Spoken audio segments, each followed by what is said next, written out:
Environment का हमारे साथ क्या इंटरेक्शन होता है और किस तरह से हम अपने इन्वायरमेंट को अफेक्ट करते हैं और किस तरह से हमारा थोड़ा सा लाउड।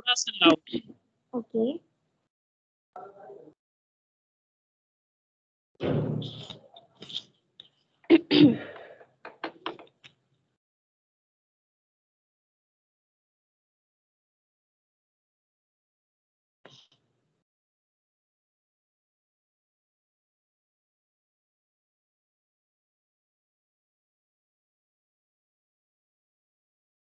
एक मिनट में स्लाइड शेयर करती हूँ।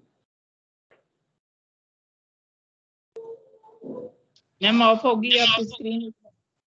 हाँ जी वो ना आवाज हाँ जी पैदा कर रही है मैं मैम। थोड़ी सी ना अपनी स्क्रीन जो है वो आवाज जो है ना तेज रखें। जी में कर रही हूँ। स्क्रीन दोबारा शेयर कर दें।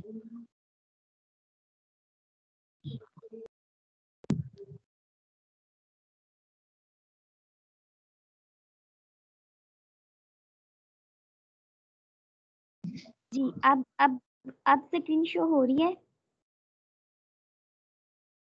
जी मैम आई थिंक होने लगी है। जी हो गई है। स्टार्ट करें कि टेक कंट्रोल को किसी ने हैंड नहीं लगाना। हमारे पास जो है वो हमारा इन्वायरमेंट हमने अच्छे से डिस्कस किया था, जिसके अंदर हमने उसके प्रीवियस उसके फैक्टर्स को भी डिस्कस किया था। आज हम इन्वायरमेंट की इंट्रैक्शंस जो कि ह्यूमन बींग्स की साथ हो सकती हैं और किस तरह से ह्यूमन बींग्स के लिए इन्वायरमेंट इम्पॉर्टेंट है और किस तरह से उनकी इंट्रैक्शन एक दूसरे को अफेक्ट करती है, इसको हमने थोड़ा सा डिस्कस करना है। क्योंकि ये जो हमारे पास इंटरेक्शन वाला पोर्शन है ये बहुत इंपॉर्टेंट है from the paper point of view. तो उसको हम आज देखेंगे। Biotic components and their interaction सबसे पहले हम देखेंगे, बिकॉज हमारे पास इन्वायरमेंट के दो कंपोनेंट्स होते हैं, biotic components and abiotic components. Biotic components के अंदर यस अस्सलाम वालेकुम। वालेकुम अस्सलाम। मैम आपकी स्लाइड शो नहीं हो रही, पहले हो रही थी अब नहीं हो रही। लेकिन मेरी तरफ से तो शो हो रही है मैम की स्लाइड शेयर। आप एक दफा लेफ्ट करके ज्वाइन करें। आपने टेक कंट्रोल को टच कर लिया होगा। लेफ्ट करके ज्वाइन करें, आपको शो हो जाएगी। मैम इकरा आपकी शो हो रही है, आप करें स्टार्ट। हाँ जी, हमारे पास चूंकि इन्वायरमेंट के दो कंपोनेंट्स थे, बायोटिक और एबायोटिक, हम दोनों ही कंपोनेंट्स के इफेक्ट को डिस्कस करेंगे। तो फर्स्टली हम बायोटिक कंपोनेंट को देखेंगे, उसकी इंटरेक्शन को देखेंगे। तो human environment interaction explains how man affects the environment and gets affected by. तो we all depend on one another. हमारा इन्वायरमेंट हम पे डिपेंड करता है और हम अपने इन्वायरमेंट पे डिपेंड करते हैं। ठीक है, we must take care of each other. तो हम अपने इन्वायरमेंट को इस तरीके से जो है वो सूटेबल बना सकते हैं और for survival on this planet. तो हमारे पास सबसे पहले जो इंटरेक्शन आती है वो प्रोड्यूसर्स, कंज्यूमर्स और डिकम्पोजर्स के हवाले से हम देखेंगे। और it's all about what you eat, कि प्रोड्यूसर्स क्या होते हैं, वो क्या खाते हैं, कंज्यूमर्स क्या है, वो क्या खाते हैं, डिकम्पोजर्स क्या होते हैं और किस तरह उनका फीडिंग प्रोसेस होता है। उनका जो प्रोड्यूसर्स, कंज्यूमर्स और डिकम्पोजर्स का एनर्जी सोर्स क्या होता है, जिसके ज़रिए से वो अपनी डेली लाइफ एक्टिविटीज़ परफॉर्म करते हैं। उनका जो सर्वाइवल फॉर एनर्जी सोर्स है वो क्या होगा। तो it's all about what you eat. Generally हमारे पास एक ऑर्गेनिज्म जो है ये एनी इंडिपेंडेंट लिविंग थिंग होती है विच कैन लिव इंडिपेंडेंटली, उसको हम ऑर्गेनिज्म कहते हैं। ठीक है, और ऑर्गेनिजम्स को हमने वेरी फर्स्ट लेक्चर में बड़ा डिटेल से डिस्कस किया था कि वो यूनिसेलुलर भी हो सकते हैं, मल्टी सेलुलर भी हो सकते हैं, वो बहुत छोटे भी हो सकते हैं, वो बहुत बड़े भी हो सकते हैं। Can be small as possible as a bacteria, a virus. ठीक है, सिमिलरली ये बहुत बड़े भी हो सकते हैं, जैसे कि एक व्हील, और मैंने ये बड़ा डिटेल से बताया था कि हमारे पास व्हील जो है वो ऑलमोस्ट 35 मीटर लंबी होती है, उसकी लेंथ होती है और उसका वेट भी ऑलमोस्ट 120 केजी होता है। तो लार्जेस्ट मैमल्स के अंदर हमने व्हील को डिस्कस किया था, ये लार्जेस्ट मैमल्स के अंदर ही आते थे। तो साथ में व्हील को आपके सामने दिखाया भी गया है। नेक्स्ट हमारे पास है कि हमारे पास जो फूड चेन है उसके अंदर 3 कैटेगरीज आती हैं। फर्स्ट वन इज द, ये हम फूड डिस्कस कर रहे हैं, producers, second one is consumers and the decomposers. और ये तीनों एक दूसरे पे डिपेंड करते हैं। प्रोड्यूसर्स जो है वो आपके उसके ऊपर डिपेंड करते हैं कंज्यूमर्स, कंज्यूमर्स के ऊपर डिपेंड करते हैं डिकम्पोजर्स। सबसे पहले जो प्रोड्यूसर्स होते हैं, प्रोड्यूसर्स अपनी खुराक खुद तैयार करते हैं। They can prepare food by the process of photosynthesis. Sunlight की मौजूदगी में जितने भी ग्रीन प्लांट्स होते हैं या जितने भी हमारे पास प्लांट्स होते हैं जो अपनी खुराक खुद तैयार करते हैं, उसके अंदर एल्गी भी आ जाते हैं। तो वो by the process of photosynthesis chlorophyll जो है वो सनलाइट को एब्जॉर्ब करता है। उस दौरान उसको एनर्जी की कुछ सर्टेन अमाउंट मिलती है जिसके ज़रिए से वो मिनरल जो उसने ज़मीन से लिए हैं, मतलब जिसके अंदर पानी भी हो सकता है और कार्बन डाइऑक्साइड जो उसने एटमॉस्फेयर से ली है। तो इस तरह से केमिकल रिएक्शन करेंगे और by the process of photosynthesis glucose की प्रिपरेशंस होगी और उस दौरान जो है वो ऑक्सीजन भी रिलीज हो रही होगी और सर्टेन अमाउंट ऑफ एनर्जी भी रिलीज हो रही होगी। तो ग्लूकोज जो उस प्लांट ने, जिसको हम प्रोड्यूसर कह रहे हैं, जो उसने ग्लूकोज बनाई है, तो फर्स्टली वो उस प्रिपेयर्ड ग्लूकोज की अमाउंट को अपनी एनर्जी के लिए एज अ फूड यूज करेंगे। जो उसके पास एक्स्ट्रा अमाउंट ऑफ ग्लूकोज रह जाएगी, जो वो स्टोर कर लेंगे in the form of fruit, तो उसको जो है वो फर्दर जो हायर ऑर्डर के एनिमल्स होंगे वो यूटिलाइज करेंगे एज अ फूड। तो जितने भी ग्रीन प्लांट्स होते हैं उनको हम क्या कहते हैं, प्रोड्यूसर्स। और ये with the help of sun energy अपना फोटोसिंथेसिस का प्रोसेस करते हैं और they can make their own food. ये हमारे पास बहुत सारे प्रोड्यूसर्स दिखाए गए हैं। ग्रीन प्लांट्स जनरली आ जाते हैं, all type of green plants. Second one type जो है हमारे पास ऑर्डर के अंदर, वो कंज्यूमर्स होते हैं। वो कंज्यूम करते हैं prepared food by the producers. जो प्रोड्यूसर्स ने खुराक बनाई हुई होती है, उस खुराक को जब कंज्यूम किया जाएगा तो वो कहलाएंगे कंज्यूमर्स। और इसके अंदर हमारे पास ऑल टाइप ऑफ एनिमल्स आ जाते हैं, ठीक है। थर्ड टाइप हमारे पास जो आती है, फिर हमारे पास कंज्यूमर्स की सब डिवीजन की गई। कंज्यूमर्स फर्दर 3 टाइप्स के होते हैं। सबसे पहला कार्निवर्स होते हैं, सेकंड हमारे पास कंज्यूमर के टाइप हर्बीवोर्स होती है और थर्ड वन जो टाइप है वो ओमनीवर्स होते हैं। थर्ड टाइप जो है वो ओमनीवर्स होती है और ये डिपेंड कर रही है कि कौन सी टाइप किस तरह की फूड को यूटिलाइज कर रही है। जिस तरह की वो खुराक को यूज कर रहे हैं उसी तरह से उनकी कैटेगरीज को डिसाइड किया जाएगा कि अगर हमारे पास फॉर एग्जाम्पल कॉर्न्स को देखें तो कॉर्निवर्स सिर्फ और सिर्फ गोश्त खाते हैं, मीट खाते हैं। ऐसे एनिमल्स जो सिर्फ अपनी जो फूड है उसके अंदर मीट यूज करते हैं, अदर एनिमल्स को एज अ फूड यूज करते हैं, तो उन तमाम एनिमल्स को हमने कॉर्निवर्स कहना है, ठीक है। जो हमारे पास सेकंड टाइप ऑफ कंज्यूमर्स आती हैं, ये हमारे पास कॉर्निवर्स है, ठीक है।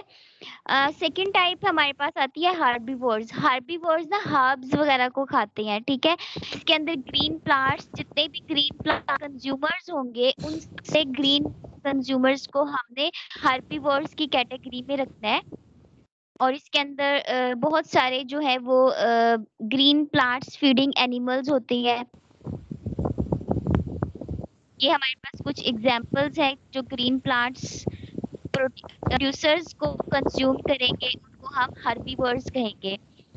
थर्ड वन जो कंज्यूमर्स की टाइप आती है वो हमारे पास ऑमनिवर्स होते हैं, और ऑमनिवर्स जो होते हैं वो बोथ टाइप ऑफ फूड के ऊपर फीड करते हैं।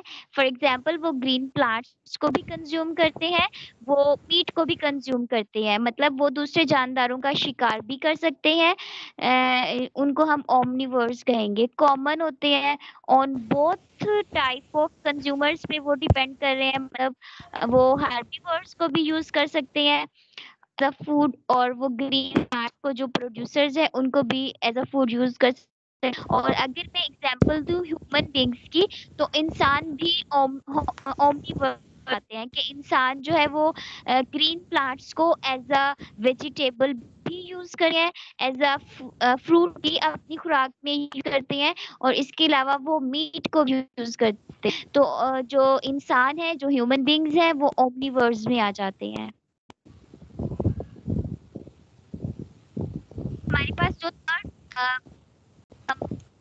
वो डिकम्पोजर्स होते हैं, और डिकम्पोजर्स बहुत बहुत बहुत इम्पोर्टेंट होते हैं हमारे लिए, क्योंकि ये हमारे एनवायरनमेंट के अंदर जो वेस्ट मटेरियल होता है उसको डिकम्पोज करते हैं, उसके अंदर जो है वो तोड़ फोड़ करवाते हैं, उसको फ्रॉम हायर कॉम्प्लेक्स मटेरियल से वो उसको सिंपल मटेरियल में कन्वर्ट करते हैं by the process of decomposition. तो डिकम्पोजिशन का जो प्रोसेस है वो डिकम्पोजर्स करवाते हैं। मैम नगीना, किसी का माइक ऑन है?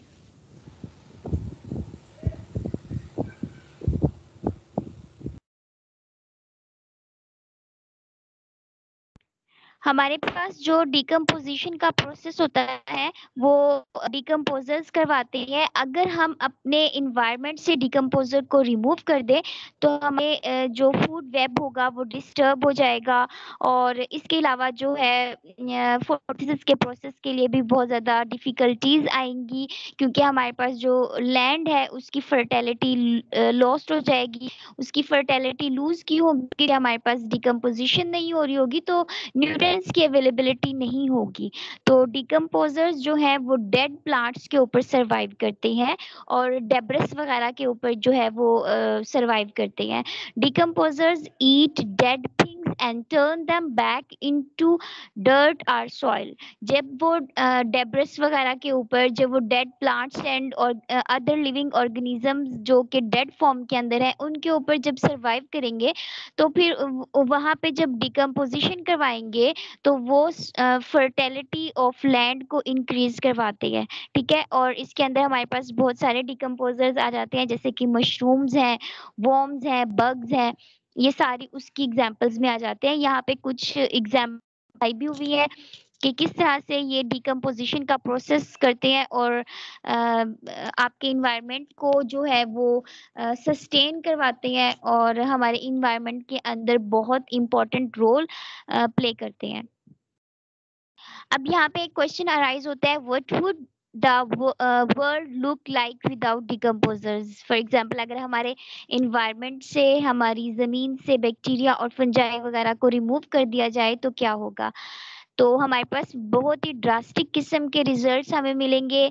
जमीन के ऊपर जो न्यूट्रिएंट्स हैं उसकी अवेलेबिलिटी नहीं होगी, जिसकी वजह से फर्टेलिटी नहीं रहेगी। आपके पास फूड वेब जो है, जो फूड साइकिल जो है वो डिस्टर्ब हो जाएगा, डिकम्पोजिशन नहीं होगी। डेब्रिस जो है आपके पास, जो वेस्ट मटेरियल होगा वो जो है बढ़ जाएगा।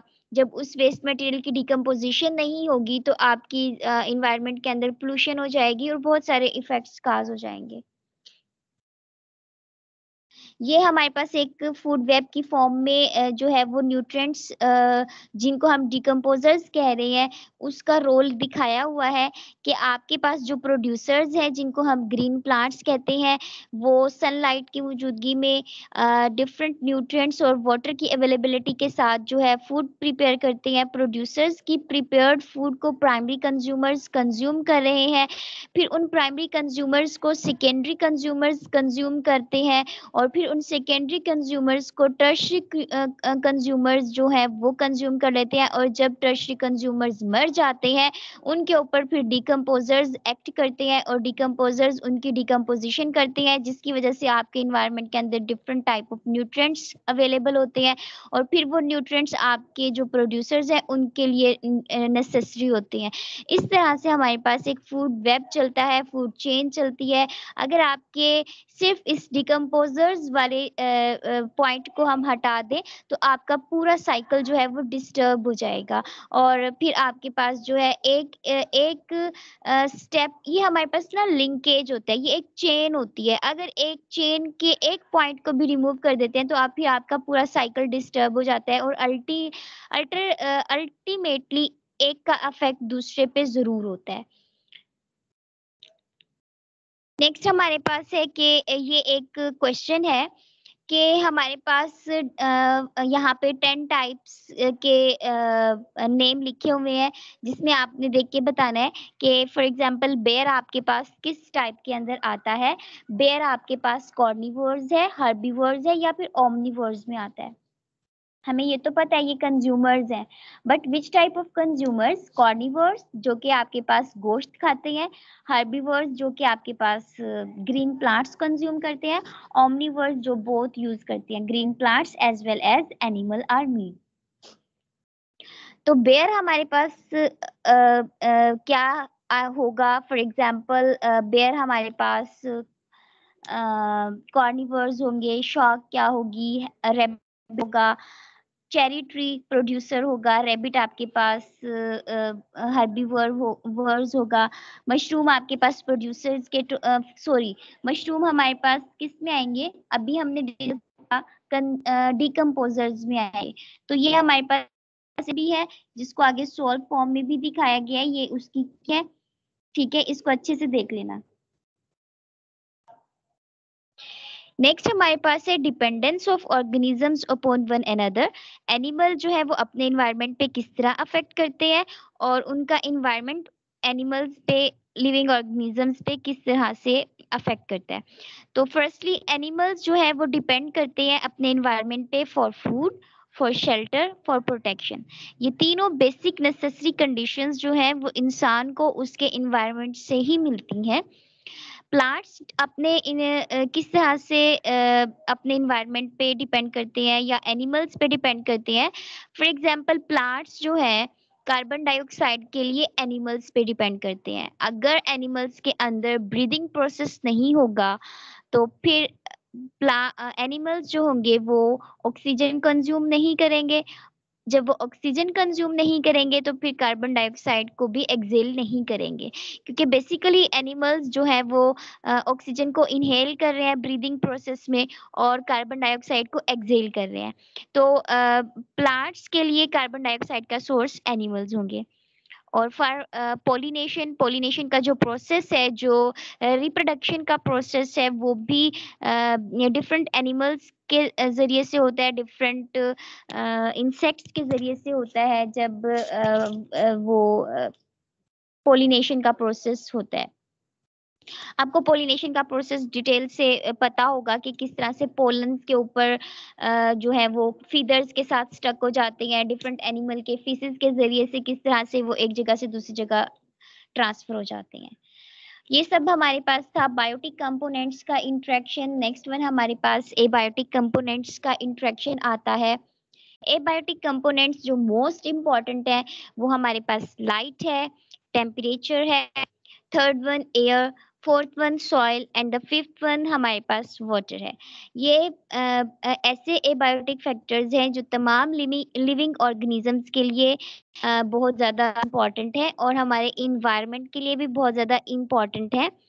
फॉर एग्जाम्पल लाइट का जो सोर्स है वो हमारे पास सन है, और सन के लाइट की मौजूदगी में हमारे पास प्रोड्यूसर्स जो है फोटोसिंथेसिस का प्रोसेस करते हैं और अपनी खुराक प्रिपेयर करते हैं, जो कि सिर्फ उन्हीं की खुराक नहीं होती बल्कि दूसरे जो कंज्यूमर्स होते हैं उनके लिए भी वो सोर्स ऑफ एनर्जी होते हैं। अगर हम अपने इन्वायरमेंट से सिर्फ और सिर्फ प्लांट्स को रिमूव कर दें या लाइट को रिमूव कर दें तो हमारे पास survival on this planet possible नहीं होगा। तो light is very important factor जो कि एबायोटिक कंपोनेंट्स के अंदर आता है। इसके अलावा जो सनलाइट है वो हमारे पास वाइड सोर्स ऑफ एनर्जी है जिसको हम बहुत सारे डेली यूज के लिए भी इस्तेमाल कर सकते हैं और इसके जो पॉसिबल यूजेस हैं वो भी हमारे पास होंगे। ठीक है, सर्टेन टाइप ऑफ हमारे इन्वायरमेंट का टेम्परेचर भी हमारे पास जो है वो बहुत इंपॉर्टेंट होता है। फॉर एग्जांपल हमारे पास अगर टेम्परेचर को इंक्रीज कर दिया जाए या एक सस्टेनेबल लेवल से डिक्रीज कर दिया जाए तो दोनों ही सिचुएशन हमारे लिए बहुत अलार्मिंग होगी। हम दूसरे प्लैनेट्स पे इसी वजह से नहीं रह रहे क्योंकि कुछ प्लैनेट्स का टेम्परेचर बहुत ज़्यादा है और कुछ प्लैनेट्स का टेम्परेचर बहुत कम है जिसकी वजह से वो हमारे लिए सूटेबल नहीं है। हमारे पास जो प्लैनेट दी अर्थ है इसका टेम्परेचर हमारे लिए बहुत ज़्यादा सूटेबल है, रिलायबल है, that's why we are living on this planet. अगर हमारे पास किसी और प्लेनेट का टेम्परेचर भी इस तरह का होता तो we can survive at that planet as well. तो टेम्परेचर जो है वो बहुत ही एक इम्पोर्टेंट फैक्टर के अंदर आ जाता है क्योंकि हमारे पास पॉपुलेशंस जो हमारे पास होती हैं, डिफरेंट कम्युनिटीज जो होती हैं, हैबिट जो है वो टेम्परेचर इकरा, डिपेंडेंट होती हैं। Yes, sorry to interrupt you. ये स्टूडेंट्स कह रहे हैं कि आपने बियर को जो है ओमनीवर में शो करना था क्योंकि वो आपको पता है कि उसमें होता है, तो वो रॉन्गली आप जरा बोल गई शायद कार्निवर्स में, तो वो जरा एक्सप्लेन कर दें। हाँ जी, बेयर हमारे पास ओमनीवर्स के अंदर आता है इसीलिए मैंने आंसर की जो है वो साथ अटैच की हुई है। बेयर हमारे पास फर्स्ट पॉइंट है, ये हमारे पास आता है ओमनीवर्स के अंदर। ठीक है, ओमनीवर्स ऐसे कंज्यूमर्स होते हैं जो बोथ प्लांट्स एंड मीट के ऊपर सरवाइव करते हैं। ठीक है, इसी तरह हमारे पास शार्क जो है ये कार्निवर्स के अंदर आती है। कार्निवर्स कौन से कंज्यूमर्स होते हैं जो सिर्फ और सिर्फ मीट के ऊपर सरवाइव करते हैं। ठीक है, मैं आपको इनके अंदर डिफरेंस तो बता चुकी हूँ ना कि ओमनीवर्स क्या होते हैं, कार्निवर्स क्या होते हैं, हार्निवर्स क्या होते हैं। ये आपके पास 10 आपके पास डिफरेंट ऑर्गेनिजम्स हैं और सबकी साथ मैंने की भी आपको अटैच कर दी है, यहाँ से देख लीजिएगा। ठीक हो गया।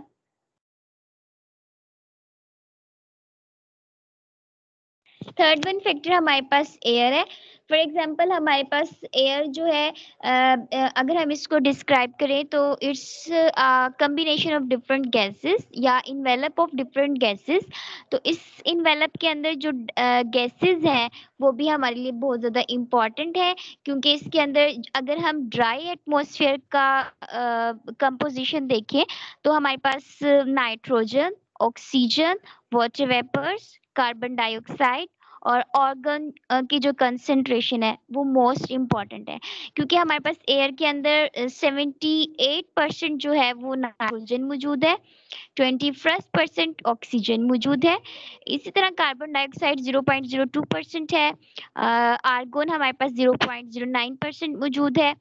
तो ये जो कंपोजिशन है और फ्यू परसेंटेज वेरी फ्यू जो है वो हमारे पास वाटर वेपर्स भी मौजूद है। अगर हम वाटर वेपर्स को भी इधर ही डिस्कस करें या वाटर को डिस्कस करें तो वाटर भी सर्वाइवल के लिए बहुत ज़्यादा इम्पॉर्टेंट है। जहाँ पे भी पानी मौजूद होता है वहाँ पे लिविंग ऑर्गेनिजम्स जो है वो ज़रूर मौजूद होते हैं। तो क्योंकि ना हमारे पास जितने भी लिविंग सेल्स होती हैं जो है वो वाटर की प्रेजेंस बहुत इम्पोर्टेंट होती है।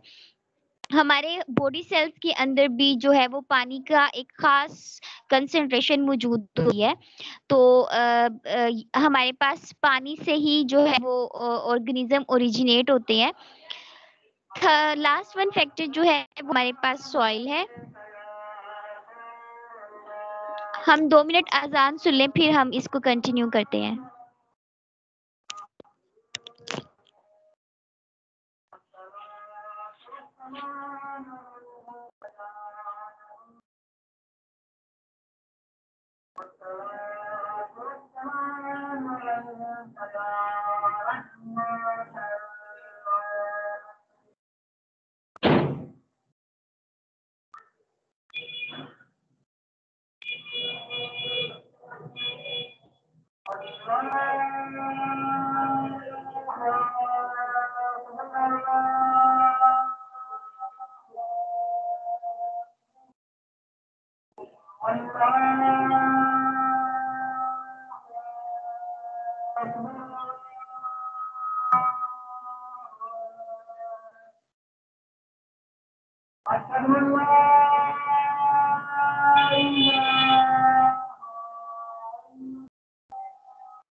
ये हमारे पास एक साइकिल दिखाया हुआ है कि किस तरह से फ्रॉम एटमॉस्फेयर कार्बन डाइऑक्साइड आती है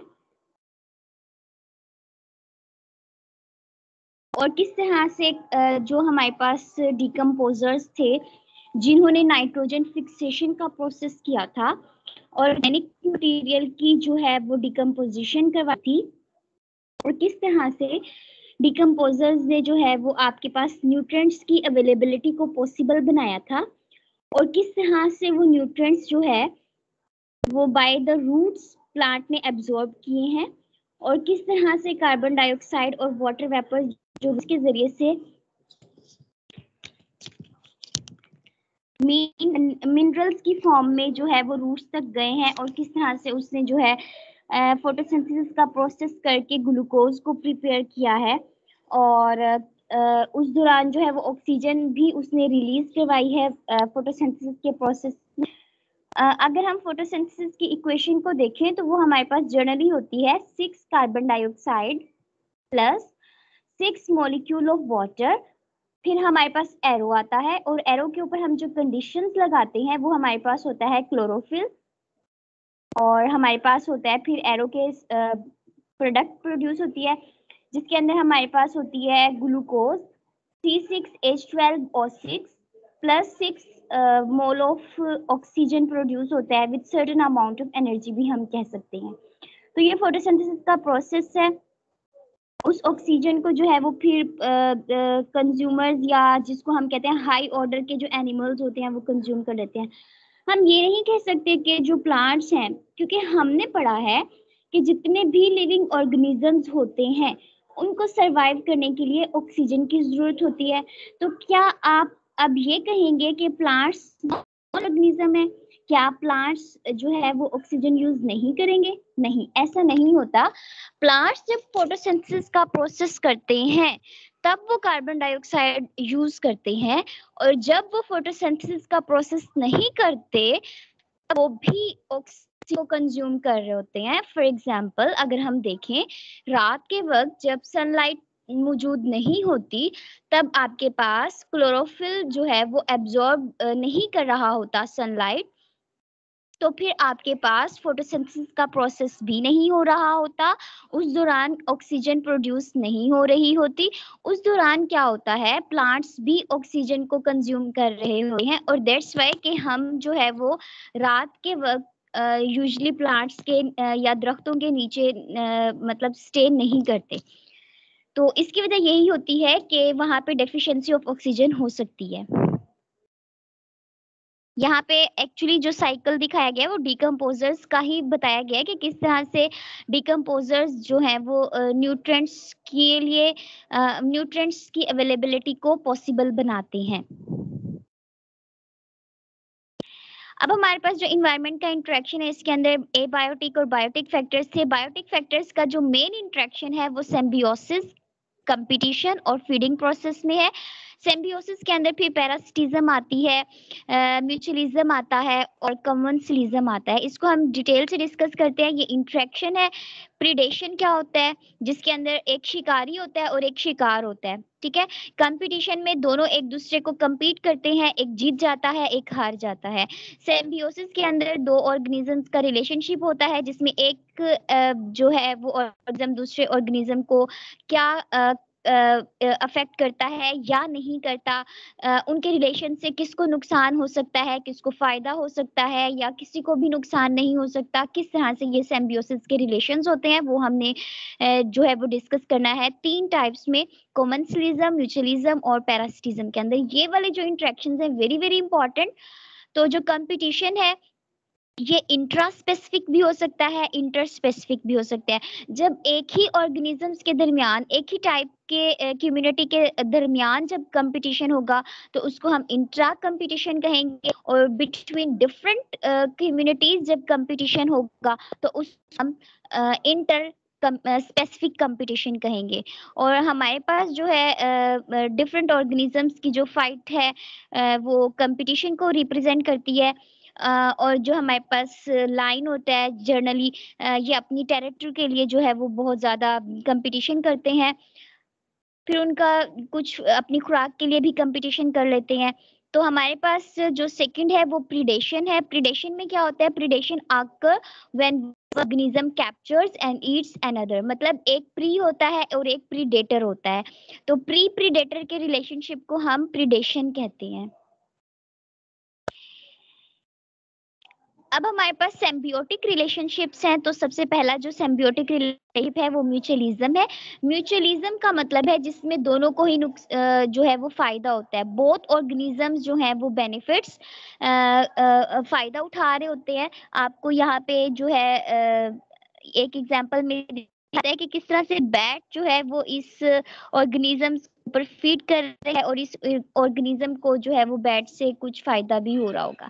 ये हमारे पास कॉमन सिलिज्म की एक जर्नल एग्जांपल है जिसके अंदर एक ऑर्गेनिज्म को तो फायदा होता है लेकिन दूसरे को ना ही फायदा होता है ना ही दूसरे ऑर्गेनिज्म को कोई नुकसान होता है। अनहार्म्ड फॉर्म के अंदर दूसरा ऑर्गेनिज्म रहता है। ये आपके पास एक पॉजिटिव साइन के साथ लेबल किया गया है, ये आपके पास लेबलिंग शो हो रही है। और एक लेबलिंग जो है जो ब्लू लाइन ऑफ कॉमनसलिज्म की है, जो ऊपर एक बड़ा सारा ऑर्गेनिज्म है जिसको उसने सर्कल क्रॉस के साथ रिप्रेजेंट किया गया है। ये एक ह्यूमन आई लैशेस के अंदर है। Our eyelashes are home to tiny mites, ठीक है। ये हमारे पास जो आई लैशेस हैं वो बहुत सारे टाइनी माइट्स को शेल्टर प्रोवाइड करता है, और हमारे पास अप टू 20 माइट्स जो हैं वो आपके आईलैशेस के अंदर रह सकते हैं। और ये जो पॉजिटिव साइन के अंदर दिखाया गया है ये आपके पास आईलैशेस के अंदर रहने वाले माइट्स हैं जो कि बहुत छोटे छोटे होते हैं, और ये आपके उधर आईलैशेस के अंदर सर्वाइव कर सकते हैं। और दीज क्रिएचर मेजर 0.4 मिली, इनकी जो लेंथ है वो बहुत ही छोटी है, मतलब बहुत ही स्मॉल और होते हैं और 0.4 मिलीमीटर जो है वो इनका टोटल लेंथ होती है। और ऑर्गेनिजम्स होते हैं जो आम आंख से नजर नहीं आते। ये वहां से शेल्टर लेते हैं लेकिन आपको कोई नुकसान नहीं पहुंचाते। हमारे पास नेक्स्ट रिलेशन जो है वो पैरासिटिज्म का है, जिसके अंदर एक ऑर्गेनिज्म को फायदा होता है लेकिन दूसरे को नुकसान होता है। यहाँ पे आपको फर्दर लेबलिंग दिखाई हुई है। वेस्प है जिसको हम तेला कहते हैं, पौधों के ऊपर लग जाता है। वो तेला जो होता है वो उस पौधे के जिसके ऊपर वो लगा है वहां से तो शेल्टर मतलब न्यूट्रिएंट्स ले रहा है लेकिन बदले में उसको नुकसान पहुंचाता है। ये हमारे पास पैरासिटिज्म एक और एग्जांपल है जिसके अंदर एक्टोपैरासाइट्स और एंडोपैरासाइट्स आते हैं। एक्टोपैरासाइट्स जो होते हैं वो इनसाइड द बॉडी सरवाइव करते हैं, जैसे कि लीचीज हैं, ठीक है, जो खून चूसती हैं हैं। और सॉरी, एक्टो का मतलब होता है आउटसाइड, ठीक है, आउटसाइड ऑफ द बॉडी। आपको नजर भी आ रहा है स्किन के ऊपर किस तरह से लीचीज जो है वो मौजूद है। नेक्स्ट वन जो है वो आपके पास एंडोपैरासाइट्स होते हैं। Endoparasites inside the body exist करते हैं और इसके अंदर हुक वर्म्स वगैरह आ जाते हैं, डिफरेंट टाइप ऑफ वर्म्स आ जाते हैं। नेक्स्ट जो है वो 20 मिनट्स आर रिमेनिंग, इसके अंदर जो है वो हम केमिस्ट्री का पोर्शन डिस्कस करना चाहेंगे। तो मैं नेक्स्ट स्लाइड शेयर करती हूँ। इस स्लाइड से रिलेटेड जो है अगर आपने कुछ पूछना हो, अब मैं अपनी स्क्रीन शेयर करने लगी हूँ आप लोगों के साथ, वेट कीजिएगा।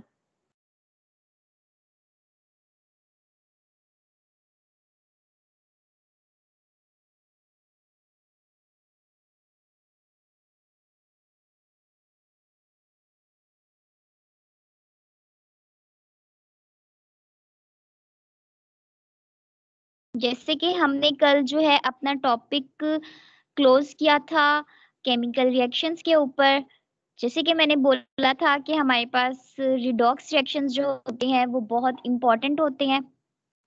तो आज जो हम डिस्कशन करेंगे केमिस्ट्री के हवाले से रिडॉक्स रिएक्शन से रिलेटेड होगी। होप सो आप लोगों को स्क्रीन शो हो रही है।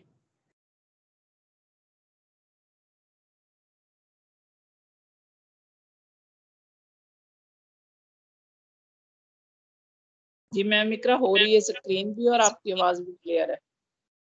Okay, thank you. हमारे पास जो डिस्कशन है वो रिडॉक्स रिएक्शन के हवाले से है। ऑक्सीडेशन रिडक्शन रिएक्शन के अंदर हमने देखा था ऐसा केमिकल रिएक्शन जिसमें दोनों ही रिएक्शंस ऑक्सीडेशन प्लस रिडक्शन हो रहे होंगे तो उनको हम रिडॉक्स रिएक्शन कहेंगे, ठीक है।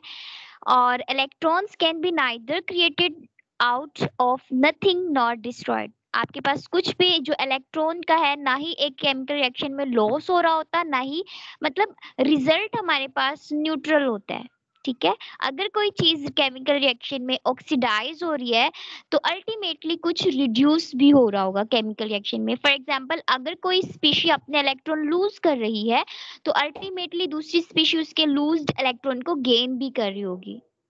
ये in any redox reaction there is an element being reduced and an element being oxidized, ठीक हो गया।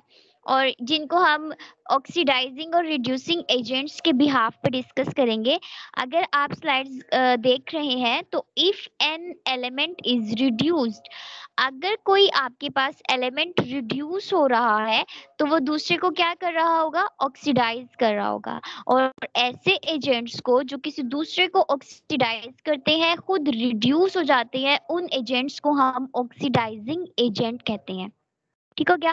और जो ऑक्सीडाइजिंग एजेंट्स होते हैं ये इलेक्ट्रॉन को हमेशा गेन करते हैं। अगर मैं एग्जांपल दूं तो जितनी भी नॉन मेटल्स होती हैं वो ऑक्सीडाइजिंग एजेंट्स होती हैं।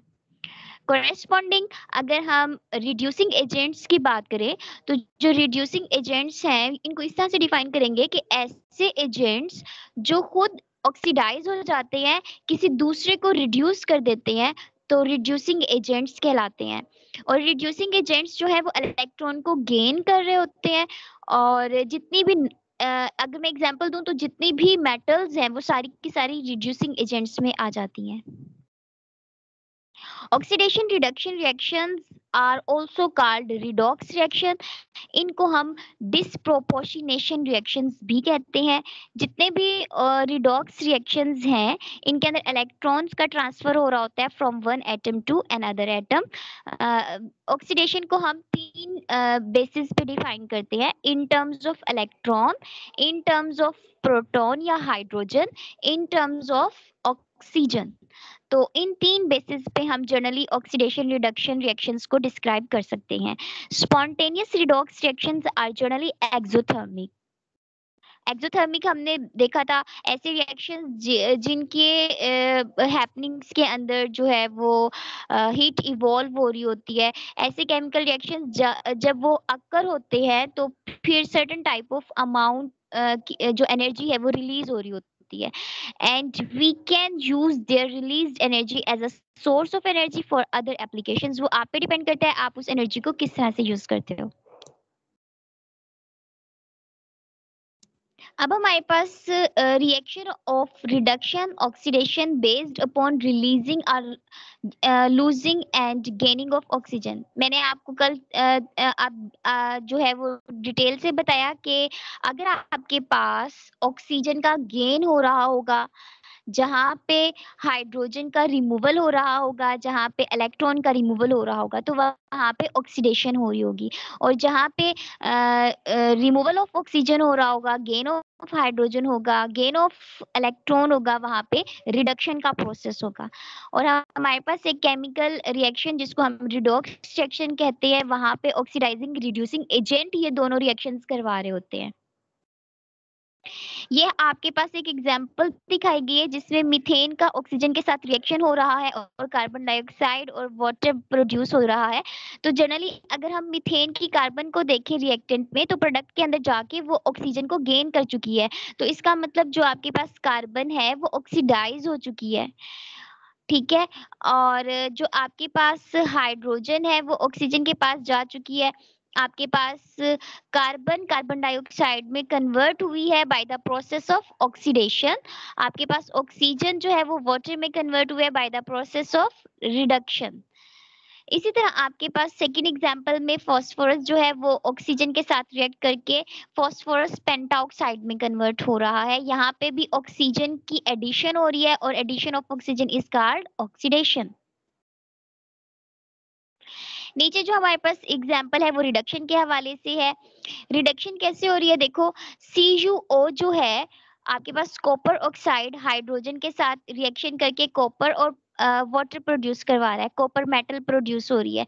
अब देखो इसने अपना इलेक्ट्रॉन लूज किया है, तो यहाँ पे हमारे पास प्रोसेस ऑफ रिडक्शन हो रहा है, क्योंकि removal of oxygen is called reduction. तो यहाँ पे हमारे पास रिडक्शन का प्रोसेस हो रहा है। अगर हम सेकंड एग्जांपल देखें Fe2O3 वाली, तो यहाँ पे हमारे पास यहाँ पे देखो प्रोडक्ट के अंदर आपके पास आयरन मेटल प्रोड्यूस हो रही है, इसने अपनी ऑक्सीजन को लूज किया है, दैट्स व्हाई ये भी हमारे पास रिडक्शन रिएक्शन होगा।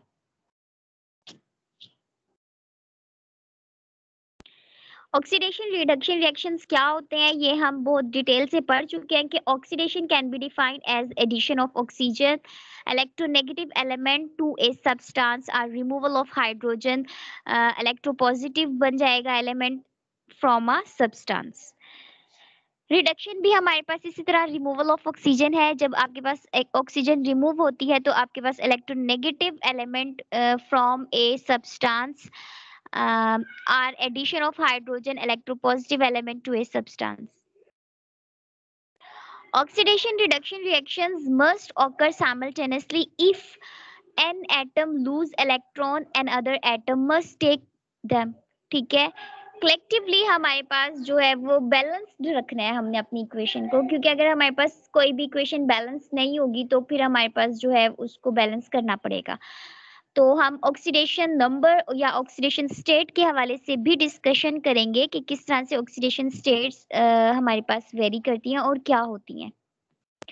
रिड्यूसिंग एजेंट्स क्या होते हैं, जो खुद ऑक्सीडाइज हो जाते हैं, किसी दूसरे को रिड्यूस कर देते हैं। और रिड्यूसिंग एजेंट्स जो होते हैं वो इलेक्ट्रॉन लूज करते हैं, और जितने भी मेटल्स हैं वो रिड्यूसिंग एजेंट्स में आती हैं। The reducing agents contain the elements that is oxidized, जो खुद ऑक्सीडाइज होता है।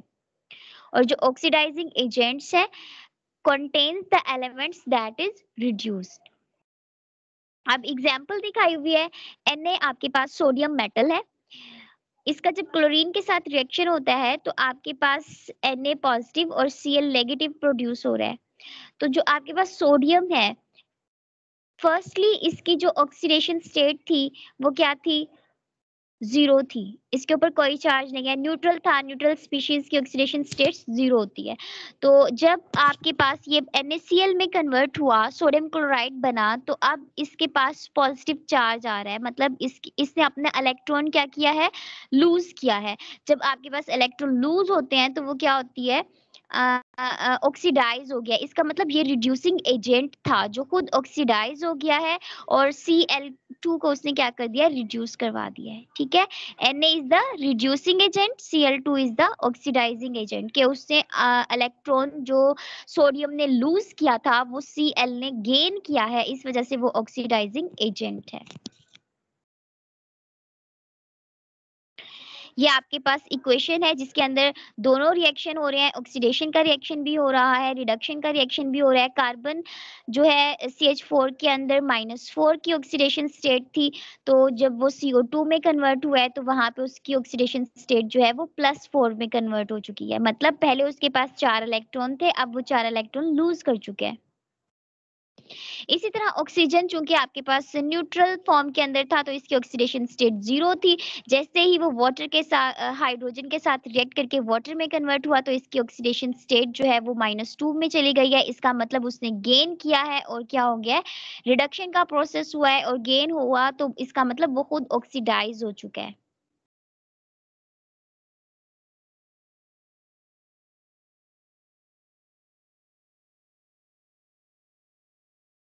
Reactions that are energetically favorable are said to be spontaneous reaction. Energetically जितने भी reactions हैं वो happens हो रहे हैं, वो favorable है तो वो spontaneous reactions हैं। और spontaneous reactions जो है वो sudden reactions होते हैं जिसको external assistance की जरूरत नहीं होती, वो reactions spontaneous reactions होते हैं। They can happen by itself, but the activation energy may be so large that the rate is very slow. The relative activation energy हमारे पास वो होती है कि मिनिमम अमाउंट ऑफ एनर्जी होती है जिस पे रिएक्टेंट्स जो हैं वो प्रोडक्ट में कन्वर्ट होना स्टार्ट हो जाते हैं।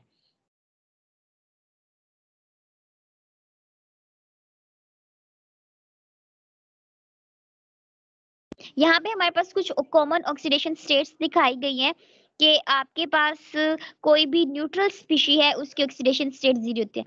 अगर मैं ऑक्सीडेशन स्टेट को डिफाइन करूं तो जनरली ऑक्सीडेशन स्टेट हमारे पास अपेरेंट चार्ज होता है कि किसी भी एटम के ऊपर अपेरेंट चार्ज कितना है विद साइन +1 -2, जो भी उसके ऊपर चार्ज होगा उसको हम उसकी ऑक्सीडेशन स्टेट या ऑक्सीडेशन नंबर कहेंगे। फॉर एग्जाम्पल आपके पास FeO2S8 जो है इसकी ऑक्सीडेशन स्टेट जो है वो जीरो है क्योंकि ये न्यूट्रल स्पीशीज है, इनके ऊपर कोई चार्ज नहीं है। Oxygen in any compound for example -2 होगी ऑक्सीडेशन स्टेट जब वो पेरोक्साइड्स की फॉर्म में मौजूद होगी। H2O2 हाइड्रोजन पेरोक्साइड्स के अंदर जो ऑक्सीजन होगी वहां पे इसकी ऑक्सीडेशन स्टेट -2 होगी। इसी तरह अगर आपके पास Na2O2 के अंदर सोडियम पेरोक्साइड में ऑक्सीडेशन स्टेट जो है वो भी ऑक्सीजन की -2 होगी। इसके अलावा अगर आपके पास oxygen atom has oxidation state of -1 in F2O, F2O के अंदर इसकी ऑक्सीडेशन स्टेट -1 है, तो हमारे पास जिस एलिमेंट के साथ वो कंबाइन होते हैं उसके कंपैरेटिव उसकी ऑक्सीडेशन स्टेट चेंज होती रहती है। फॉर एग्जांपल ऑक्सीजन की ऑक्सीडेशन स्टेट वेरी कर रही है, -2 भी है, -1 भी है, -1/2 भी हो सकती है, +2 भी हो सकती है। ये डिपेंड करता है कि वो किसके साथ रिएक्ट करता है और इलेक्ट्रोनेगेटिविटी के ऊपर भी डिपेंड करता है ऑक्सीडेशन स्टेट। और जनरली हमारे पास जहाँ पे भी हाइड्रोजन एटम होता है तो हाइड्रोजन की ऑक्सीडेशन स्टेट +1 होती है, लेकिन हाइड्राइड्स के अंदर हाइड्रोजन की ऑक्सीडेशन स्टेट -1 होती है। फ्लोरीन की जनरली ऑक्सीडेशन स्टेट इलेक्ट्रोनेगेटिव होने की वजह से -1 होती है। हाइड्रोजन की जनरली +1 होती है, लेकिन हाइड्राइड्स की फॉर्म में -1 चली जाती है। क्लोरीन, ब्रोमीन, आयोडीन की नेगेटिव ऑक्सीडेशन स्टेट है if bonded to less electronegative. ये मैंने आपसे पहले भी कहा, ये डिपेंड करता है कि इलेक्ट्रोनेगेटिविटी जो है कंपेयर्ड एलिमेंट की कितनी है, जिस एलिमेंट के साथ कोई दूसरा एलिमेंट कंबाइंड है, तो जिसकी इलेक्ट्रोनेगेटिविटी ज्यादा होगी उस पे पॉजिटिव चार्ज हो, नेगेटिव चार्ज होगा, और जिसकी लेस होगी उस पे पॉजिटिव चार्ज आ जाएगा। अगर मैं एग्जांपल दूं, CH4 के अंदर कार्बन की ऑक्सीडेशन स्टेट क्या है? CH4 में माइनस के अंदर है, क्योंकि कार्बन जो है वो हाईली इलेक्ट्रोनेगेटिव है देन द हाइड्रोजन।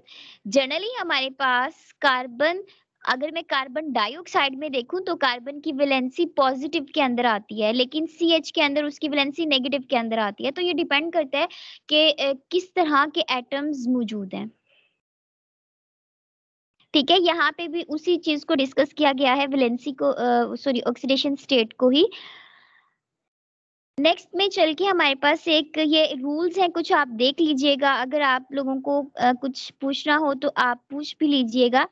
यहाँ पे हमारे पास कुछ एग्जांपल्स हैं, मैं चाहूंगी कि हम इनको डिस्कस कर लें।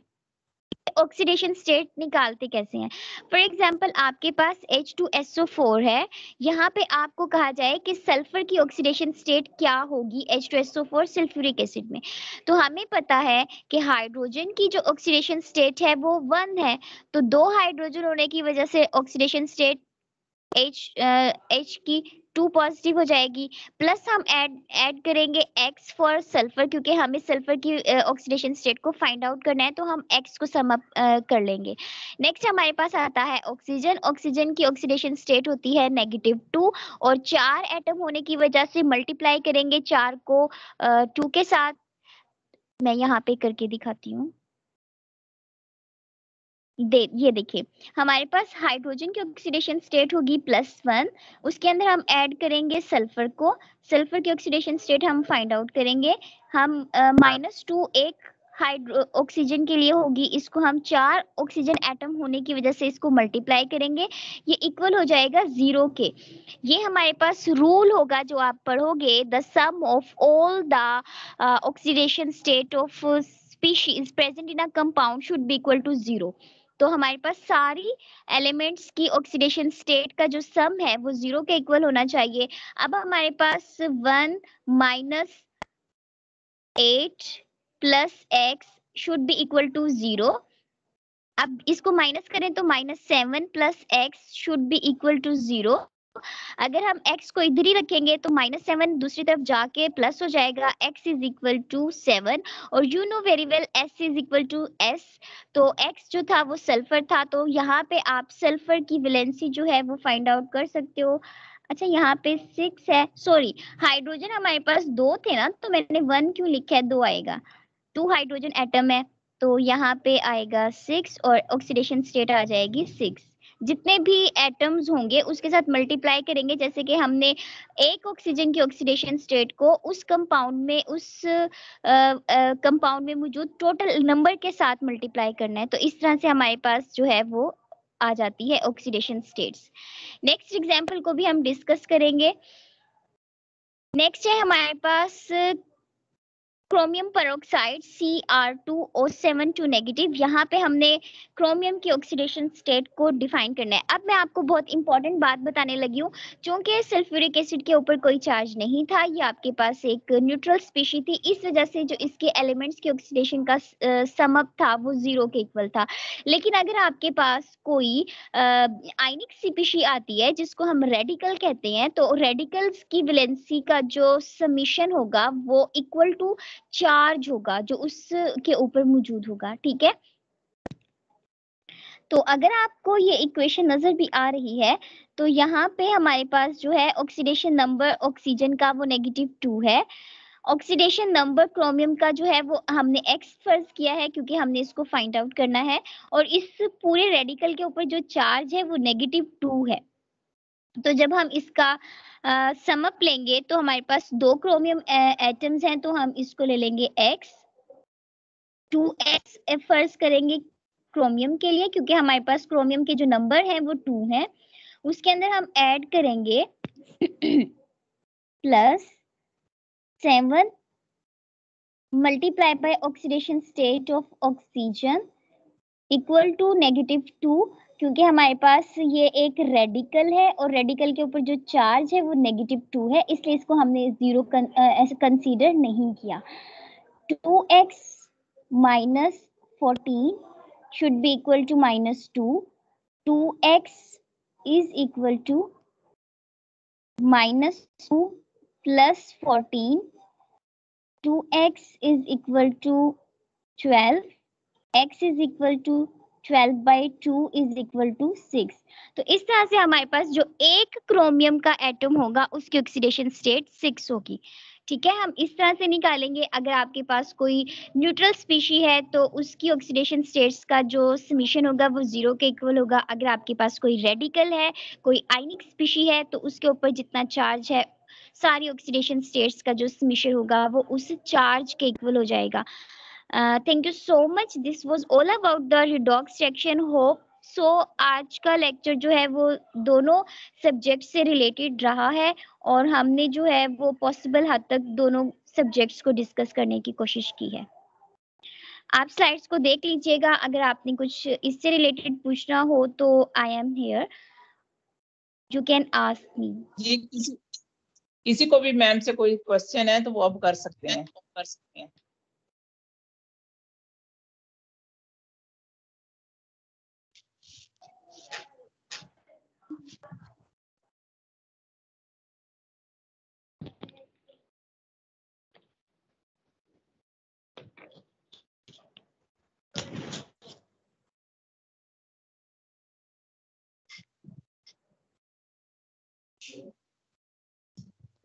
जी सर हसन, आप स्टार्ट करें अपना।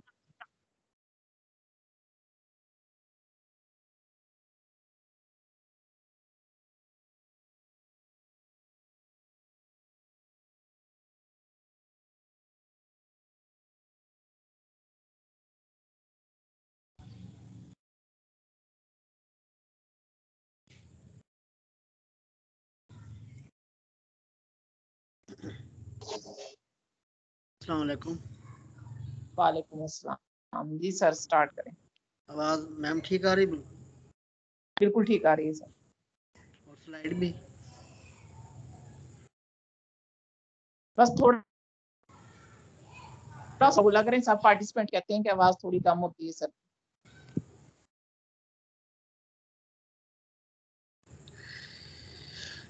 अच्छा जी, बिस्मिल्लाहिर्रहमानिर्रहीम। स्टार्ट करते हैं फिजिक्स से। जैसा कि हम जानते हैं कि लाइट को ट्रैवल करने के लिए मीडियम की ज़रूरत नहीं होती, तो लाइट की इसीलिए फिर डिफरेंट मीडियम में स्पीड जो है वो डिफरेंट होगी। लेकिन जो फास्टेस्ट स्पीड है लाइट की वो वैक्यूम में है, यानी खला में।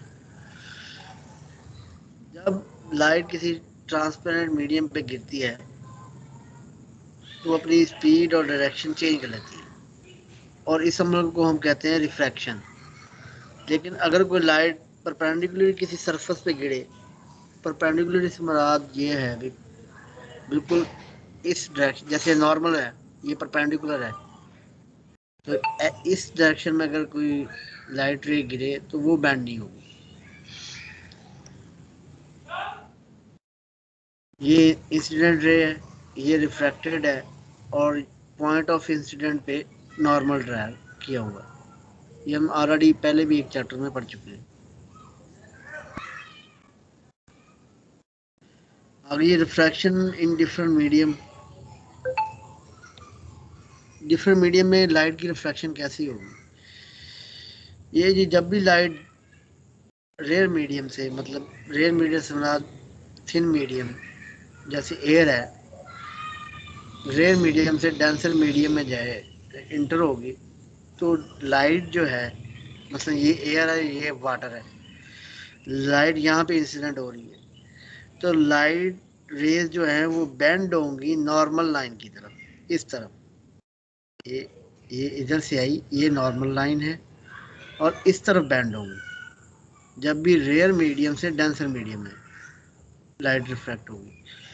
लेकिन अगर डेंसर मीडियम से रेयर में जाएगी, मतलब वाटर से लाइट जाएगी जब रेयर मीडियम एयर में, तो ये बेंड अवे फ्रॉम नॉर्मल हो जाएगी, नॉर्मल से दूर जाएगी। तो इस केस में एंगल ऑफ इंसिडेंस ज़्यादा होगा, और इस केस में एंगल ऑफ रिफ्रैक्शन ज़्यादा होगा। यानी जब भी लाइट रेयर मीडियम से डेंसर मीडियम की तरफ जाएगी तो बेंड्स तो आर नॉर्मल होगी और एंगल ऑफ इंसिडेंस उसका ज़्यादा होगा। लेकिन जब लाइट डेंसर मीडियम से रेयर मीडियम की तरफ जाएगी तो bend away from the normal, normal से दूर जाएगी, और उसका एंगल ऑफ रिफ्रैक्शन ज़्यादा होगा एंगल ऑफ इंसिडेंस से, denser to rare medium. Laws of refraction ये है जी। लॉज ऑफ रिफ्रैक्शन में हम कहेंगे भी इंसिडेंट रे और रिफ्रैक्टेड रे और नॉर्मल लाइन, इस सब के सब एक ही प्लेन में होंगे। और ratio of speed of light in vacuum to its speed in another medium always constant. जो स्पीड है लाइट की, उसकी रेशो वैक्यूम में स्पीड और अदर किसी मीडियम में जो होगी रेशो लेंगे तो वो कांस्टेंट रहेगी। फिर हम देखते हैं ये रिफ्रैक्टिव इंडेक्स क्या है। हमने कहा भी लाइट की डिफरेंट मीडियम में रफ्तार मुख्तलिफ है। इसका मतलब ये हुआ भी डिफरेंट मीडियम से जब लाइट गुजरेगी तो उसके बेंड होने की सलाहियत भी डिफरेंट होगी। और मेजरमेंट ऑफ, हम जब किसी लाइट रे का किसी मीडियम में वो कितना बेंड हो रही है, इसके मेजरमेंट को हम रिफ्रैक्टिव इंडेक्स कहते हैं। किसी भी मीडियम में अगर रिफ्रैक्टिव इंडेक्स फाइंड करना है तो हम speed of light in vacuum लेंगे, स्पीड ऑफ लाइट वैक्यूम में कितनी है और स्पीड ऑफ लाइट उस मीडियम में कितनी है, उसको डिवाइड करेंगे तो उस मीडियम में लाइट का रिफ्रैक्टिव इंडेक्स हम निकाल सकते हैं। ये एक्चुअली ये है भी, ये हमें ये बताता है भी कितनी किसी मीडियम से लाइट गुजरी है, वो किस हद तक बेंड हो रही है। आगे जी रिफ्रैक्शन का एक और है जी, रियल एंड अपीयर डेप्थ में हमें फ़र्क बताती है रिफ्रैक्शन। यानी ये फिनोमेना ऐसे ही है जैसे ये आप पानी का कोई हौज ले लें बहुत बड़ा, या कह लें दरिया है, साफ पानी है, या आप कोई भी पूल ले लें, वाटर का पूल ले लें, आप कह लें भी उसके कॉर्नर पे बैठे हुए, तो वो पूल जो है वो आपको इमेज जो होता है ना उसकी डेप्थ का, वो यहाँ पे नज़र आ रहा होता है। यानी आपको लग रहा होता है भी पूल कम गहरा है, हालांकि एक्चुअल डेप्थ उसकी ये है। ये फिनोमेना क्यों होता है? ये फिनोमेना रिफ्रैक्शन ऑफ लाइट की वजह से होता है। जैसा कि हम पीछे पढ़ के आए हैं भी लाइट, जब भी light rays denser to rare medium, ये वाटर क्योंकि डेंसर मीडियम है और ये एयर है ओपन स्पेस, तो ये रेयर मीडियम है, तो ये लाइट रेज जब डेंसर से रेयर मीडियम की तरफ जाती हैं तो नॉर्मल लाइन से वो दूर हट जाती है, और नॉर्मल लाइन का दूर हटने की वजह से जो इमेज जो है हमें वो ज़्यादा करीब नज़र आ रहा होता है। जो हमारी आइज़ में इमेज जो नज़र आ रहा होता है उसकी डेप्थ का, वो इसलिए करीब नज़र आ रहा होता है क्योंकि लाइट रेज डेंसर मीडियम से रेयर मीडियम की तरफ जा रही होती हैं, तो उसकी वजह से वो नॉर्मल लाइन से बेंड हो जाती हैं दूर। तो इमेज जो है बजाय हमें एक्चुअल डेप्थ दिखाए, इमेज हमें ये वाला नज़र आता है भी ये जैसे उसका वाटर पूल का सरफेस ये वाला है, हालांकि एक्चुअली ऐसा नहीं होता। जी क्रिटिकल एंगल क्या चीज़ है? जैसे कि हम ऊपर मिसाल में देखा भी, डेप्थ ऑफ इमेज भी जो लाइट रेज हैं डेंसर मीडियम से जब भी रेयर मीडियम में जाती हैं, ये ग्लास है या वाटर कह लें, ये डेंसर मीडियम है। लाइट रेज यहाँ से गई, यहाँ पे इंसिडेंट हुई, पॉइंट ऑफ इंसिडेंट है। पॉइंट ऑफ इंसिडेंट में हमने क्या ड्रा करना होता है जी? नॉर्मल लाइन, ठीक है, ड्रा हो गई। फिर ये यहाँ पे इंसिडेंट हुई, क्योंकि ये डेंसर से रेयर मीडियम की तरफ जा रही है, तो ये बेंड अवे, नॉर्मल लाइन ये थी, इससे दूर बेंड हो जाएगी, दूर, इस लाइन की बात कर रहा हूँ। तो इस केस में एंगल रिफ्रैक्शन ये आया और एंगल ऑफ इंसिडेंट ये है। लेकिन अगर हम एंगल ऑफ इंसिडेंस को बढ़ाते जाएं, यानी पहले ये था, तो अगर मैं इसको बढ़ाता जाऊं तो एक ख़ास मुकाम पे जो एंगल ऑफ रिफ्रैक्शन है वो मैक्सिमम हो जाए, इतना हो जाए भी वो राइट एंगल बन जाए, तो हम कहेंगे, तो जब ये राइट एंगल बनेगा यानी नॉर्मल के साथ, यानी इस एंगल ऑफ इंसिडेंस को हमने बढ़ाया, ये देखिए इंसिडेंट एंगल पहले ये था, अब ये रे का एंगल ऑफ इंसिडेंट जब हमने बढ़ाया तो इतना मैक्सिमम रिफ्रैक्शन पे यानी 90 एंगल बनाए, तो वो जो रे रिफ्रैक्ट होगी वो अलोंग द मीडियम हो जाएगी, यानी उसके पैरेलल आ जाएगी, मीडियम जो मीडियम है ना ग्लास के, यानी पैरेलल आ जाएगी। तो हम कहेंगे ऐसा एंगल ऑफ इंसिडेंस जिसके ऊपर एंगल ऑफ रिफ्रैक्शन 90 का आ जाए उसको हम क्रिटिकल एंगल कहते हैं। यानी ऐसा angle of incidence from denser to rare medium जिसके ऊपर एंगल ऑफ रिफ्रैक्शन 90 का आ जाए उसको हम कहते हैं क्रिटिकल एंगल। और वाटर और ग्लास का क्रिटिकल एंगल ये नीचे दिया गया है। आगे ये टोटल इंटरनल रिफ्लेक्शन क्या है, जैसा कि हमने पीछे देखा, अभी जब लाइट रे डेंसर टू रेयर मीडियम जाती हैं तो वो बैंड अवे फ्रॉम नॉर्मल होती है।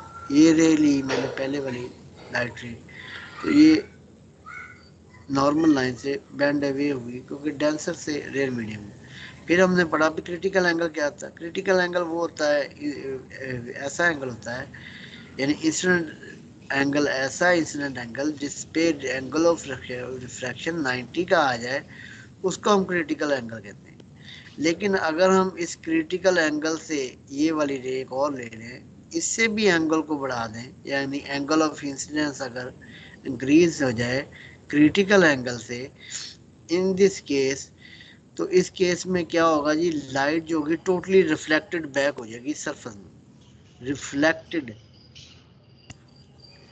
नॉट रिफ्रैक्ट, ये रिफ्लेक्ट होगी, ये रिफ्लेक्ट बैक हो जाएगी उसी मीडियम के अंदर। तो ये जो फिनोमेना है ये कहलाता है टोटल इंटरनल रिफ्लेक्शन। इसके लिए क्या शरायत होनी चाहिए, शरायत ये है जी, लाइट जो है डेंसर मीडियम से रेयर मीडियम की तरफ जाए और एंगल ऑफ इंसिडेंस तमाम जो रेज हैं उनका क्रिटिकल एंगल से एंगल ऑफ इंसिडेंस ज़्यादा हो, देन वो रेज रिफ्लेक्टेड बैक होंगी इसी सरफेस।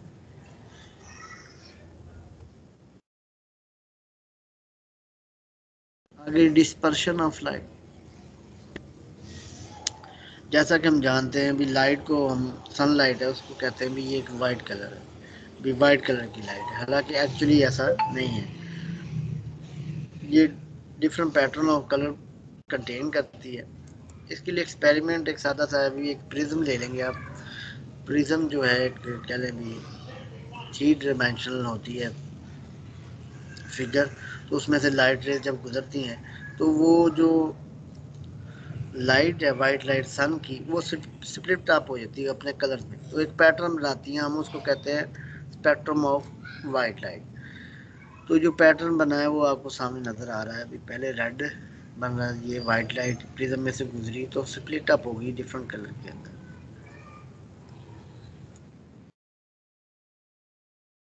आगे जी, वाइट लाइट क्यों डिस्पर्स होती है, कंपोनेंट में तब्दील क्यों होती है, जैसा कि हमने रिफ्रैक्शन का पढ़ा भी, जब भी कोई लाइट गुजरती है किसी मीडियम में तो वो बेंड होती है।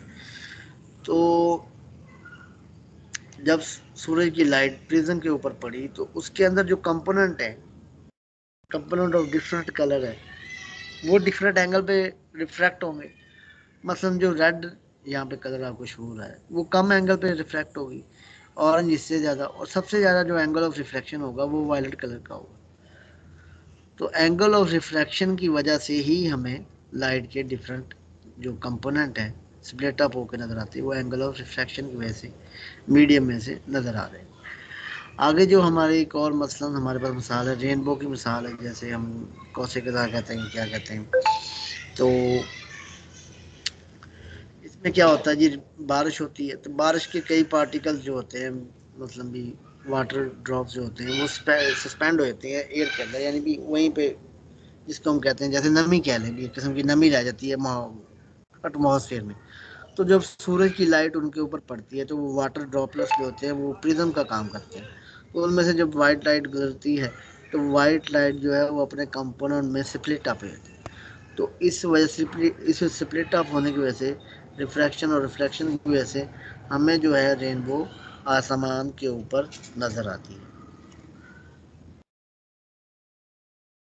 कलर ऑफ लाइट ऐसे भी डिफरेंट अंडरस्टैंडिंग जो होती है कलर के साथ, वो फोटोग्राफी और लाइटनिंग में, थिएटर लाइटिंग में काफ़ी इंपॉर्टेंट होती है। जो लोग लाइटनिंग का काम करते हैं वो डिफरेंट लाइटिंग को प्रोड्यूस करके आपस में मिक्स करके एक न्यू लाइट बना लेते हैं, यानी नया नया कलर बनाती हैं, यानी डिफरेंट लाइट कलर को इस्तेमाल करके नया लाइट कलर भी बना सकते हैं। और ऐसे कलर जिनको हम कंबाइन करके एक नया कलर बनाते हैं वो प्राइमरी कलर होंगे। जैसे रेड, ब्लू और ग्रीन को अगर हम ऐड करें तो वाइट कलर बनाएंगे। तो रेड, ब्लू एंड ग्रीन जो है ये प्राइमरी कलर्स है, और जो इससे प्रोडक्ट हमारे पास हासिल हुआ है वाइट कलर, वो है सेकेंडरी कलर। इसी तरह हम डिफरेंट कलर को मिक्स करके कोई न्यू कलर ऑब्टेन कर सकते हैं। कलर ऑब्जेक्ट, ऑब्जेक्ट का कलर जो हमें नजर आता है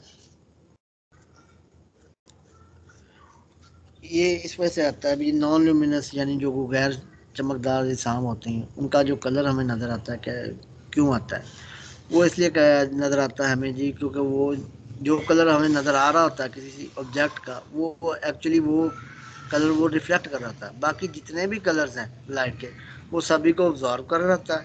यानी फूल है कोई गुलाब का, तो वो हमें रेड क्यों नज़र आ रहा है, क्योंकि वो सिर्फ रेड जो होती है ना, रेड कलर को रिफ्लेक्ट कर रही है, और बाकी जितने कलर्स हैं उनको ऑब्जॉर्व कर रही है।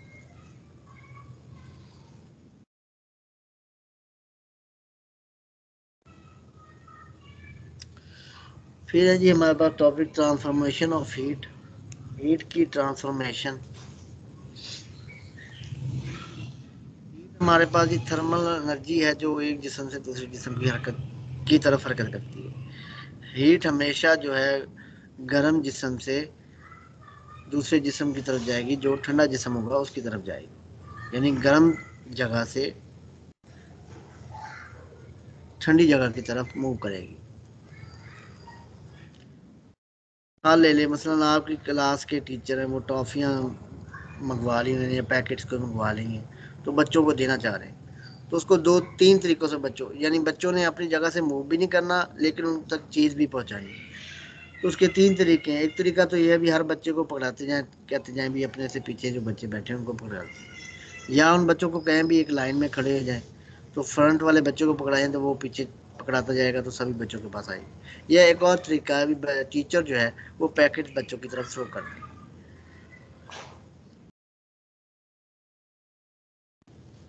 हीट एनर्जी का ट्रांसफर एक ऑब्जेक्ट से दूसरे ऑब्जेक्ट में, वो ट्रांसफॉर्मेशन ऑफ हीट कहलाता है। कंडक्शन क्या चीज़ थी, कंडक्शन जी मेटल में होती है हमेशा, क्योंकि मेटल टाइटली पैक्ड होते हैं उनके एटम।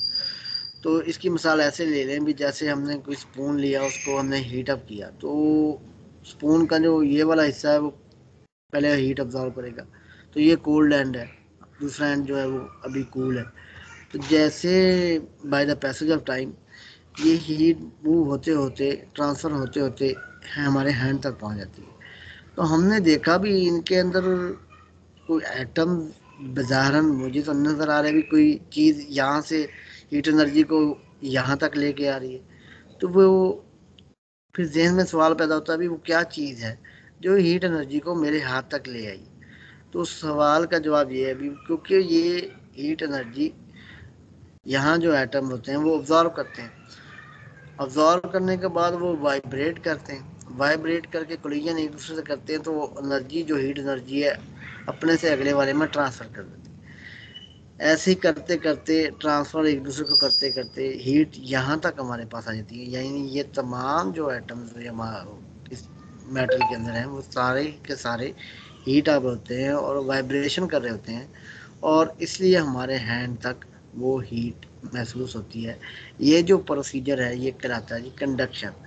मेटल्स के अंदर होती है, सॉलिड के अंदर होती है, लिक्विड एंड गैसेस में ये बहुत कम होती है या कह लें भी ना होने के बराबर होती है, क्योंकि उनके लिक्विड एंड गैसेस में मॉलिक्यूल्स और एटम के दरमियान स्पेसेस बहुत ज़्यादा होती हैं। इसलिए हीट ट्रांसफ़र जो है या हीट ट्रांसफॉर्मेशन इतनी आसान नहीं है कदरे सॉलिड्स या मेटल के। अच्छा, सॉलिड्स में क्यों हीट ट्रांसफर होती है? जैसा कि मैंने बताया अभी सॉलिड के अंदर पार्टिकल जो है टाइटली पैक्ड होते हैं और वाइब्रेशन की वजह से वो एक एटम दूसरे एटम को अपनी हीट कन्वर्ट करता है, नेक्स्ट वो अगले को कन्वर्ट करता है, और ऐसे करते करते तमाम मेटल हीट अप हो जाते हैं। लेकिन in case of gases and liquid, क्योंकि उनके एटम्स या मॉलिक्यूल टाइटली पैक नहीं होते तो उनकी जो हीट अप होने के बाद एनर्जी ट्रांसफॉर्मेशन रेट जो है वो बहुत कम है। आगे गुड और बैड कंडक्टर्स। गुड कंडक्टर ऐसे होते हैं जो जी इजीली जो है हीट को फ्लो करने दें, हम उनको कहेंगे गुड कंडक्टर ऑफ हीट। इनमें सॉलिड्स है, सॉलिड के अंदर भी आगे इकसाम आ जाती हैं। भी सॉलिड के अंदर जैसे मेटल्स है, मेटल्स में आयरन है, स्टील है और सिल्वर है, ये तमाम मेटल्स हैं। तो इनमें जो सॉलिड के अंदर मेटल है वो तमाम गुड कंडक्टर हैं। फिर ऐसे मटेरियल जो हीट को पास होने नहीं देते फ्रीली, तो उनको हम कहते हैं बैड कंडक्टर या heat insulator.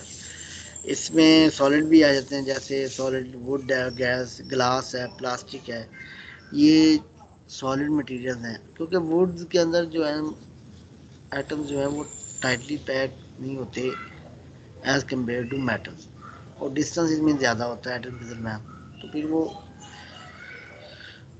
In comparison of metals इनका जो हीट ट्रांसफॉर्मेशन रेट है वो बहुत कम है। हाँ, लिक्विड और गैसेस भी आती हैं एक्सेप्ट मरकरी, क्योंकि वो मोल्टन स्टेट में है मेटल। मरकरी क्योंकि मोल्टन स्टेट है मेटल की, तो वो दूसरी लिक्विड की निस्बतन ज़्यादा अच्छा कंडक्टर है। अच्छा, जब सवाल पैदा होता है फिर हमारे ज़हन में भी मेटल्स ही क्यों अच्छे कंडक्टर हैं और जो हमारे पास नॉन मेटल्स हैं वो क्यों नहीं अच्छे कंडक्टर। तो अगर आप स्पून लें और 2 हॉट वाटर टब लें, एक स्पून स्टील का या कह लें मेटल का है, दूसरा वुड का है, दोनों को एट अ टाइम डिप कर दें वाटर के अंदर, तो आप देखेंगे भी इसमें जो हीट का ट्रांसफॉर्मेशन रेट है मेटल के अंदर वो ज़्यादा है बनिस्बत वुड के। वजह उसकी यही है भी इसके मेटल के अंदर जो आइटम होते हैं वो टाइटली पैक्ड होते हैं, इनमें देखें फासला कम है। बाकी जहाँ इन केस ऑफ वुड ये देखें एटम के दरमियान स्पेसेस ज़्यादा हैं, तो हीट ट्रांसफॉर्मेशन रेट भी कम होगा। तो इसलिए मेटल्स जो हैं वो ज़्यादा जल्दी हीट को ट्रांसफ़र करती है बनिस्बत non metal. Conduction and liquid gases, जैसा कि मैंने पहले बोला, लिक्विड एंड गैसेस में कंडक्शन का रेट बहुत पुअर है, क्योंकि ट्रांसफॉर्मेशन ऑफ हीट बहुत कम होती है। इनके एटम और मॉलिक्यूल जो होते हैं वो टाइटली पैक नहीं होते, उनके दरमियान स्पेसेस बहुत ज़्यादा होते हैं, तो कोलिजन के चांसेस भी बहुत कम हैं। क्योंकि कोलिजन के चांसेस कम हैं तो लाजमी बात है फिर हीट ट्रांसफॉर्मेशन भी का रेट भी कम हो। ये कुछ हमारी डेली लाइफ से एग्जांपल है कंडक्शन के हवाले से, ये आप देख लेंगे। कन्वेक्शन क्या है? कन्वेक्शन कन्वेक्शन से मुराद क्या है ना, कंडक्शन तो हमने पढ़ा भी एक असूल बन गया ना मेटल्स में। हम जैसा कि क्या है शुरू में पढ़ा भी हीट एनर्जी जो है वो हॉटर प्लेस से मूव करती है कूलर प्लेस की तरफ। लेकिन in case of liquid and metal, liquid and gases, ये केस, इस केस में थोड़ी सी तब्दीली आ जाएगी। जैसे कि हम इस मिसाल में देखेंगे भी, हमने वेसल ली, उसके अंदर आधा पानी डाल लिया, उसमें कुछ पीसेस ऑफ पेपर डाल, कागज के टुकड़े डाल। तो मैंने देखा भी जैसे जैसे वाटर हॉट हो रहा है फ्लेम से, तो ये पीसेस ऑफ पेपर जो है पहले तो ऊपर उठेंगे, उस पानी के सरफेस पे जाएंगे, वहां से फिर टर्न बैक होके साइडों से स्लिप बैक होके नीचे बैठ जाएंगे। फिर जी जो हॉट वाटर पार्टिकल्स होंगे, ऐसे ही पानी उबलना शुरू हो गया तो वो देखेंगे आप, वो ऊपर सरफेस पे आके यानी उबलना शुरू हो जाएंगे। लेकिन जो कोल्ड वाटर पार्टिकल्स हैं वाटर के, वो क्या करेंगे, वो जाएंगे सरफेस की तरफ। जैसे कि कागज वाली मिसाल देख लें, ये पहले अप गया, फिर साइड वे से नीचे आ गया, तो वाटर के जो हॉट मॉलिक्यूल्स हैं वो पहले ऊपर जाएंगे, लेकिन जो सरफेस के नियर अबाउट कोल्ड पार्टिकल्स हैं वाटर के मॉलिक्यूल्स कह लें, तो वो सरफेस से हॉट हॉट सरफेस की तरफ आएंगे, तो यहाँ से हीट गेन करेंगे, वो भी फिर सरफेस के ऊपर की तरफ चले जाएंगे। हमने सॉलिड में देखा था भी हीट जो है वो ट्रांसफर होती है हॉट बॉडी से कूलर बॉडी की तरफ, लेकिन इधर लिक्विड में अब देखें भी हॉट पार्टिकल्स हीट गेन करके on the top of the surface जा रहे हैं, लेकिन जो कोल्ड हैं वो आ रहे हैं गर्म की तरफ, तो ये कन्विक्शन होगी। तो ये कन्विक्शन जो है सिर्फ लिक्विड्स एंड गैसेस में अक्कर होगी, सॉलिड केस में ये कन्विक्शन नहीं होगी। ये वाइंड्स एंड ओशन करंट्स, ये आप देख लेंगे, इससे रिलेटेड एग्जांपल्स हैं। वाटर हीटर है। फिर है जी हमारे पास रेडिएशन। रेडिएशन क्या होती है जी? हीट एनर्जी का ट्रांसफर होना गर्म बॉडी से सर्द बॉडी की तरफ विदाउट हीटिंग द स्पेस, जो उनके दरमियान होगी स्पेस को, उसको गर्म किए बगैर हीट एनर्जी का ट्रांसफर हो जाना from hot body to cold body, ये कहलाता है जी रेडिएशन। मसलन जैसा कि हम सूरज के सामने बैठते हैं तो एटमॉस्फेयर जो है वो अगर आप देखेंगे तो वो तो नॉर्मल है, लेकिन with the passage of time आपको सर्दियों में नहीं तो गर्मियों में लगा ले भी, आप थोड़ी सी देर धूप में बैठ सकते हैं, वो हीट इतनी ज़्यादा आपकी जल्द पे फील होगी भी आपको उठना पड़ेगा और छांव पे जाना पड़ेगा। अब बज़ाहिर तो देखें भी सूरज कितनी दूर है हमारी ज़मीन से, और दोनों के दरमियान स्पेस बहुत ज़्यादा है, लेकिन उसकी जो हिद्दत है वो मैं महसूस कर रहा हूँ अपने चेहरे के ऊपर। तो ये रेडिएशन की एक मिसाल है। ऐसे ही हीटर वाली मिसाल है भी, आप हीटर से दूर बैठे हुए हैं, हीटर चल रहा है लेकिन आप उसकी हीट फील कर रहे हैं।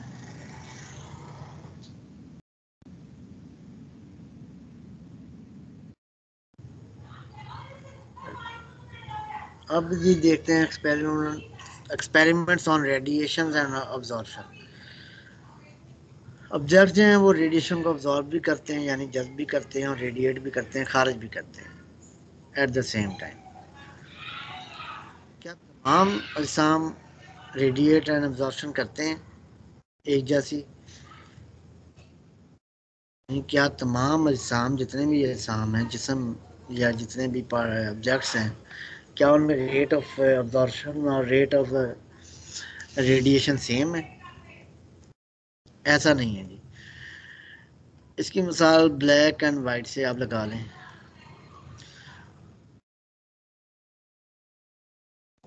एक्सपेरिमेंट ने ये शो किया है कि जो जिस्म जितना अच्छा हीट ऑब्जॉर्वर होगा वो उतना अच्छा ही हीट रेडिएटर होगा।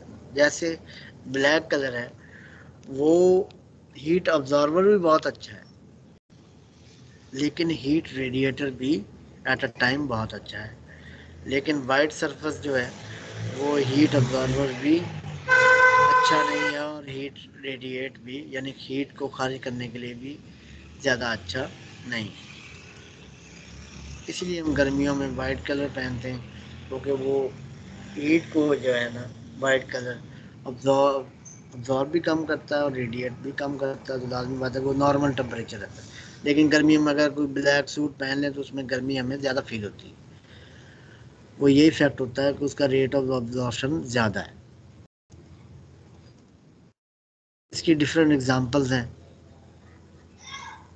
रेडिएशन से रिलेटेड डेली लाइफ से, कूलिंग फैंस में और ये ग्रीन हाउस इफेक्ट में। फिर ये जो वाटर फ्लास्क होती हैं बोतल जिसमें चाय वगैरह डालते हैं, भी चाय गर्म रहे या पानी है वो ठंडा रहे, इसमें भी रेडिएशन वाला कंसेप्ट यूज़ होता है।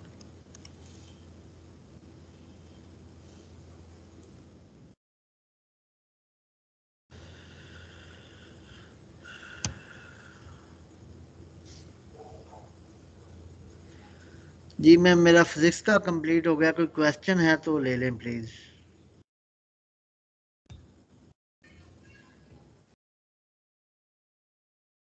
हेलो,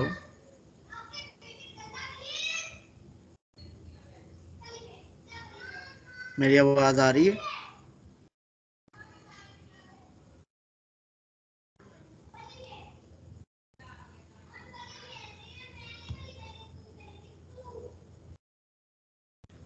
हेलो,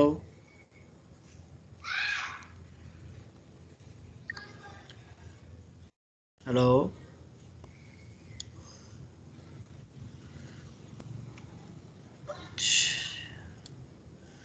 नेक्स्ट जी हम स्टार्ट कर रहे हैं मैथ का। आज का जो हमारा टॉपिक है वो परसेंटेज के हवाले से है। डिफरेंट टाइप्स ऑफ परसेंटेजेस, उनका सोल्यूशन कैसे फाइंड करेंगे। कोई भी रेशियो अगर उसमें सेकंड टर्म 100 आ जाए या फ्रैक्शन में डिनोमिनेटर 100 आ जाए तो हम कहते हैं वो परसेंटेज कहलाएगी। मसलन अगर जैन जो है वो 100 रुपये कमाता है, 2 रुपये किसी भी गवर्नमेंट को टैक्स देता है, तो हम कहेंगे भी जैन ने 2% टैक्स दिया पर 100। तो हम इसको ज़ाहिर करेंगे Jain paid tax 2 rupees out of 100 rupees, 2/100 is equal to 2%। यानी जैन ने 2% टैक्स गवर्नमेंट को दिया। अगर जैन अर्न करता 350 रुपीज़ तो वो 2% के लिहाज से कितने पैसे गवर्नमेंट को अदा करेगा? तो हम 2% को मल्टीप्लाई करवा देंगे 350 के साथ, तो सिंपलीफाई करेंगे, जो आंसर आएगा वो पैसे होंगे जो जैन गवर्नमेंट को एज अ टैक्स पे कर रहा है। परसेंटेज के कुछ बेसिक कंसेप्ट हैं। कोई भी फ्रैक्शन अगर उसके अंदर डिनोमिनेटर 100 होगा तो हम उसको कहेंगे भी ये परसेंटेज। कोई फ्रैक्शन अगर हमारे पास 35/100 है तो इसका मतलब ये है भी उस फ्रैक्शन का 35 पार्ट जो है वो कंटेन कर रही है। परसेंटेज के लिए जो सिंबल हम यूज़ करेंगे वो ये वाला है। किसी भी फ्रैक्शन को अगर आपने परसेंटेज में चेंज करना है तो उसको 100% से मल्टीप्लाई कर दें, आपके पास परसेंटेज उस फ्रैक्शन की परसेंटेज निकल आएगी। किसी भी फ्रैक्शन को अगर परसेंटेज में कन्वर्ट करना है तो आप उसको 100% से मल्टीप्लाई कर दें। लेकिन अगर किसी परसेंटेज को डेसिमल में कन्वर्ट करना है उसका तरीका ये है अभी 35%। मुझे पता है परसेंटेज मीन्स होता है डिवाइडेड बाय 100, तो मैं इधर से जीरोस गिन के यहाँ पे पॉइंट लगा दूंगा, तो ये मैंने परसेंटेज को पॉइंट में कन्वर्ट कर दिया। अगर इसको हमसे पूछा जाए भी इसको आप कन्वर्ट कर दें फ्रैक्शंस में तो कैसे करेंगे? परसेंटेज को 100 में कन्वर्ट कर देंगे। अगर डेसिमल में करना है तो जीरोस को काट के तो जिस प्लेस पे बनता है वहाँ पे पॉइंट लगा देंगे।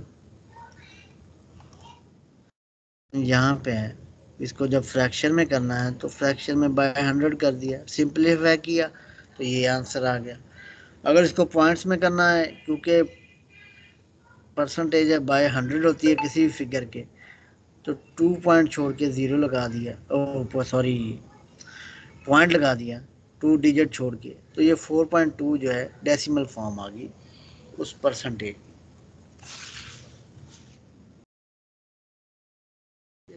एग्जाम्पल हैं भी, किसी भी फ्रैक्शन को आप कितने तरीक़ों से लिख सकते हैं। इसको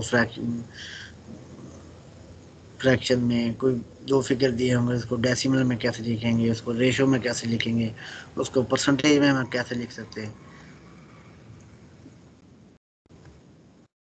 तमाम चीज़ें ताकि हमें अंडरस्टैंडिंग हो जाए भी हमने कैसे क्वेश्चन आगे जब आएंगे बड़े तो कैसे उनको लेके चलना है और कैसे सॉल्व करना है आगे जी। अब भारतीय जो हमें पर प्रॉब्लम होते हैं उनको डिस्कस करते हैं, एक दो प्रॉब्लम को। ज़ारा ने 80% मार्क्स लिए of 75 marks in written examination of English, how many marks did she got. तो ज़ारा ने कितने मार्क्स हासिल किए? 80% ऑफ 75 मार्क्स, इसका मतलब ये हुआ भी 75 मार्क्स जो है वो टोटल मार्क्स है, इनका 80% लिया उसने ज़ारा ने, ठीक है जी। फिर इसका हमने निकालना है जी कितने मार्क्स उसने दिए, तो परसेंटेज को आप मल्टीप्लाई कर देंगे टोटल मार्क्स से। 80% मल्टीप्लाई बाय 75, तो 80% को मैं लिख सकता हूँ 80/100। इसको सिंप्लीफाई किया, आंसर हमारे पास 60 आ गया। ये क्वेश्चन वो वाला है जिसमें उसने परसेंटेज दी हुई है। अगर किसी क्वेश्चन में वो परसेंटेज ना दे तो हमें वो परसेंटेज पूछ ले, तो उसको कैसे सॉल्व करेंगे। जैसे Sajid paid 3/8 of his salary as a house rent, घर के किराए का वो 3/8 जो है वो सैलरी अपनी का घर का किराया देता है। Find percentage of house rent of remaining amount, घर का रिमेनिंग अमाउंट जो है उसको उसकी परसेंटेज हमने फाइंड करनी है। क्योंकि गिवन हमारे पास है house rent 3/8 of his salary, percentage of house rent क्या बनेगी? क्योंकि हमने ऊपर पहले पढ़ के आए हैं भी, अगर किसी फिगर को फ्रैक्शन को परसेंटेज में कन्वर्ट करना है तो उसको 100% से मल्टीप्लाई कर दें, तो इसकी हम परसेंटेज निकालेंगे क्योंकि हमने उसको बताना है भी कितनी उसकी रिमेनिंग सैलरी बची है आउट ऑफ 100%। तो इसकी परसेंटेज निकालने के लिए 100% से मल्टीप्लाई किया तो 37.5% आ गया। अब चूँकि टोटल सैलरी थी 100%, उसमें से जो हाउस रेंट परसेंट निकाली हमने, इतना परसेंट हाउस रेंट उसने दिया, तो 100% सैलरी में से वो हाउस रेंट का परसेंटेज जो हमने निकाली, तो रिमेनिंग जो सैलरी उसकी बची वो हमारे पास 62.5% बची।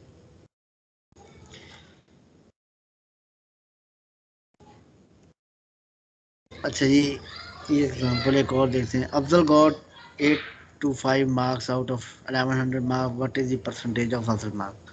अफजल की मार्क की परसेंटेज क्या है? ये तो दो मेथड से हो सकते हैं, प्रपोर्शन से भी और यूनिटरी मेथड से भी। अगर आपने यूनिटरी मेथड करना है तो number of total marks is equal to obtain marks आ गए, फिर मार्क्स आउट ऑफ 1, ये 8 to 5 divided by 1100, marks out of 100 multiply by 100%। तो इसको सिंप्लीफाई करेंगे तो हमारे पास 75% उसके मार्क्स आ गए। लेकिन अगर आपने रेशो या प्रोपोर्शन वाले तरीके से करना है तो मार्क्स एंड परसेंटेज को दो साइड पे लिखा। 1100 मार्क्स हैं, कंप्लीट मार्क्स हैं, तो इसकी परसेंटेज भी कंप्लीट होगी 100%। वो ऑब्टेन कितने कर रहा है? 8 to 5 कर रहा है, और एक्स हमने परसेंटेज फाइंड करनी है उसकी, यानी इन मार्क्स पे उसकी परसेंटेज कितनी है ये हमने फाइंड करनी है। क्योंकि नंबर डिक्रीज हो रहे हैं तो लाजमी बात है परसेंटेज भी डिक्रीज होगी। तो ये as it is 1100 by 8 to 5 is equal to 100% by X आ गया। फिर सिंप्लीफाई किया तो ये हमारे पास आंसर आ गया। बाकी मज़ीद एग्जांपल्स आप देख लेंगे। फिर हमारे पास जो प्रॉफिट एंड लॉस और डिस्काउंट का जो कॉन्सेप्ट है वो इन क्वेश्चन को हम कैसे करें।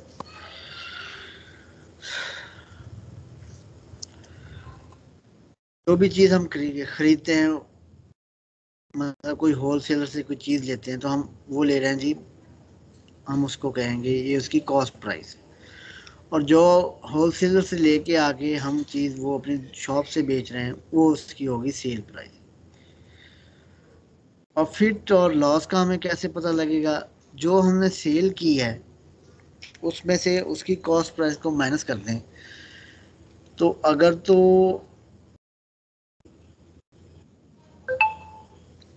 हमें प्रॉफिट का पता चल जाएगा। मसलन अनीस ने 50 रुपए की बुक ली, उसको सोल्ड आउट किया 75 रुपीज़ में, तो क्या वो प्रॉफिट में है या लॉस में है? तो हम अपना आंसर चेक करेंगे। सेल प्राइस 75 रुपीज़ है, कॉस्ट प्राइस 50 रुपीज़ है, माइनस किया, हमारे पास आंसर आ गया ये 25। तो 25 पॉजिटिव एक नंबर है, तो ये प्रॉफिट है, यानी उसको अनीस को प्रॉफिट हुआ।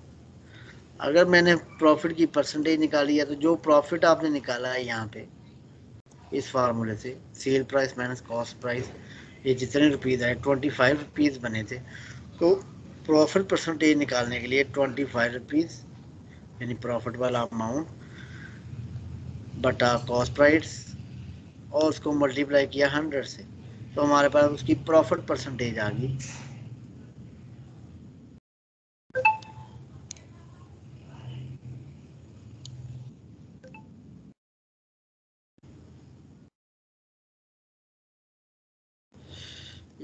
एग्जाम्पल देखते हैं। Find the profit percentage when the cost price और ₹490 and selling price is 580। Cost price हमारे पास ये है, सेलिंग ये है, प्रॉफिट क्योंकि मैं देख रहा हूँ भी सेलिंग पॉइंट जो प्राइस है सेलिंग प्राइस वो ज़्यादा है, तो profit is equal to selling price minus cost price is equal to 90 rupees. इसकी परसेंटेज निकाली थी हमने, profit percentage is equal to profit by cost price multiply by 100, 90 by 490। अब देखिए ये 90 रुपीज़ वो लिए हैं जो मुझे प्रॉफिट हुआ है, इसको 100 से मल्टीप्लाई किया तो हमारे पास जो आंसर है ये परसेंटेज आ गई उसके प्रॉफिट की, इतने परसेंट उसको प्रॉफिट हुआ।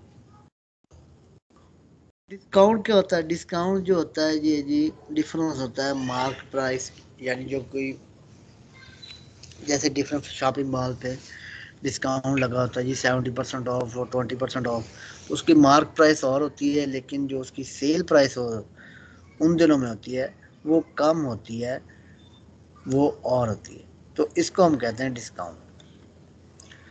मसलन कोमल ने एक सूट खरीदा 450 रुपए का, और जबकि उसकी मार्क प्राइस जी थी जो उसके ऊपर लिखी हुई थी वो थी 525, लेकिन उसने कितने में सेल किया? सॉरी, कोमल ने कितने में खरीदा? 450 में, लेकिन उसकी जो मार्क प्राइस थी उसके ऊपर लिखा हुई जो कीमत थी वो 525 थी, यानी ये डिस्काउंट वाली प्राइस है। तो सेल प्राइस ये है, मार्क प्राइस ये है, mark price minus sale price is equal to 75 rupees, तो ये डिस्काउंट प्राइस हमारे पास आ गई। अगर हमने इसकी परसेंटेज निकालनी है तो डिस्काउंट निकालने के लिए हमारे पास क्या तरीका है? डिस्काउंट आउट ऑफ 525 रुपीज़, यानी उसकी मार्क वैल्यू में जो ऊपर दी थी उसमें कितना डिस्काउंट आया हमारे पास? 75 रुपीज़। डिस्काउंट आउट ऑफ ₹175, ये टर्म इधर आके डिवाइड होगी। डिस्काउंट आउट ऑफ 100 रुपीज़, ये 100% आ गया, तो ये मल्टीप्लाई हो गया, तो इसको जब सिंप्लीफाई किया 14.29% आया, यानी इतने परसेंट हमें उस प्रोडक्ट पे डिस्काउंट मिला। फिर जी टैक्स वाली प्रॉब्लम्स भी आ सकती हैं। क्या होता है? प्रॉपर्टी टैक्स है, जैसे ये जी प्रॉपर्टी की वैल्यू पे डिपेंड करता है वो टैक्स कितना होगा, किस वर्ष की वो प्रॉपर्टी है। तो ये प्रोवेंशनल टैक्स होता है, 2% लगता है अमूमन, लेकिन क्वेश्चन के लिहाज से परसेंटेज चेंज हो सकती है। Find the property tax on a property of rupees, इतने रुपीज़ की प्रॉपर्टी है यानी उसकी मालियत ये है, उसके ऊपर 0.8% के लिहाज से अगर प्रॉपर्टी टैक्स लगाएं तो वो कितना होगा? वर्थ ऑफ प्रॉपर्टी क्या है जी? हमारे पास ये है, टैक्स रेट ये है, प्रॉपर्टी टैक्स हमने मालूम करना कितना बनेगा, तो परसेंटेज को मल्टीप्लाई कर देंगे टोटल रेट से, क्योंकि 0.8% है तो 8/1000 इसलिए लगाया अभी इस पॉइंट को मैंने जब मिटाया तो 10 किया, मल्टीप्लाई जब 10 करेंगे तो ये 1000 बन जाएगा, 100 यानी 1000 बन जाएगा। फिर 3 जीरो को काट गया और उसको सिंप्लीफाई किया, हमारे पास आंसर ये आ गया। यानी इतनी मालियत पे अगर 0.8% टैक्स लगेगा तो इतना टैक्स पे होगा। अगर कोई एग्जांपल ऐसी आई जाती है जिसमें परसेंटेज ऑफ टैक्स हमें नहीं बता रहा, लेकिन 2% के लिहाज से हमें अमाउंट बता रहा भी इतना टैक्स उसने पे किया, तो उसको कैसे सॉल्व करेंगे? जैसे जैसे एग्जांपल में भी रहीम में पेड किया 8676 as a property at a rate of 2% tax. Find the worth of Rahim property. Rahim की प्रॉपर्टी की वर्थ क्या होगी अगर उसने इतना टैक्स पे किया 2% के लिहाज से? तो प्रॉपर्टी टैक्स क्या हमें कितना दिया, हमने टैक्स रेट क्या था 2%। वर्थ ऑफ प्रॉपर्टी हमें मालूम करनी है। अच्छा 2% of the worth of the property कितना बना जी, ये है 1% के लिहाज से कितनी बनेगा, डिवाइडेड बाय 2 हो जाएगा।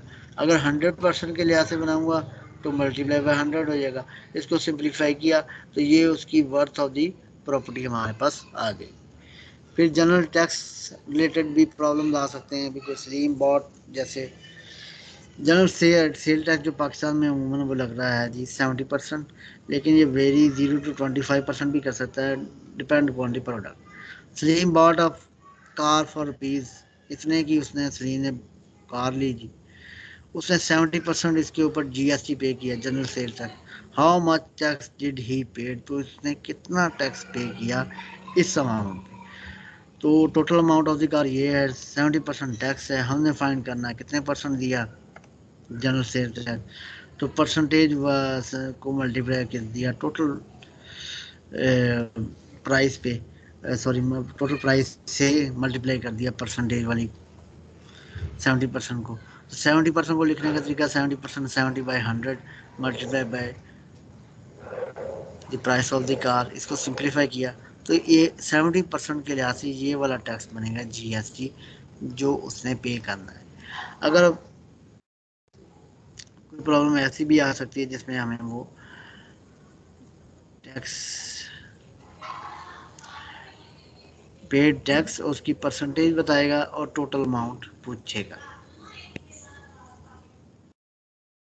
अच्छा जी, प्रॉफिट एंड मार्कअप क्या होता है जी? प्रॉफिट जैसा कि हमने पढ़ा भी, कोई भी चीज़ आपने परचेज किया और फिर सेल किया तो सेल माइनस परचेज करेंगे तो वो हमारे पास प्रॉफिट आ जाएगा। मार्कअप क्या होता है? मार्कअप होता है जी किसी चीज़ पे, जैसे हम जिसको हम सूद कहते हैं, परसेंटेज निकालनी है, गेन यानी कितना हासिल हुआ बटा कॉस्ट प्राइस मल्टीप्लाई बाय 100%, तो ये हमारे पास प्रॉफिट की परसेंटेज आएगी। मार्कअप क्या है जी? वही बात भी हम डेली लाइफ में किसी से पैसे लेते हैं उधार, तो हम कहते हैं भी हम आपको इतने अर्से बाद वापस कर देंगे कुछ इजाफी पैसों के साथ, तो वो मार्कअप कहलाता है। यानी मैं लिया किसी से ₹1,00,000 उठाया तो मैं कहूँगा भी साल बाद मैं आपको 1,10,000 पे करूँगा, तो ये 10,000 जो हो गया ये मार्कअप हो गया 1,00,000।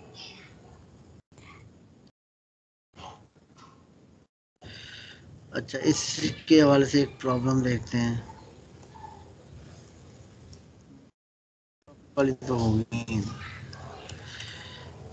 ये मार्कअप वाली देखते हैं। अलीम बाट a television for rupees, Aleem ने एक टेलीविज़न लिया 15,000 इंस्टॉलमेंट पे on the rate of 12% markup, ठीक है जी, पर एनम यानी per year. Find the selling price of the television if the time period is 3 year.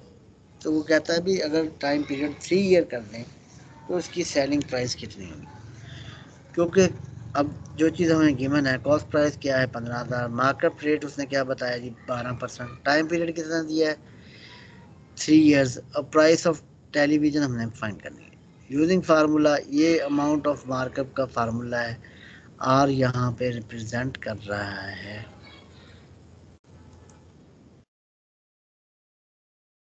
R is the markup rate, T is the time period, and P is the principal.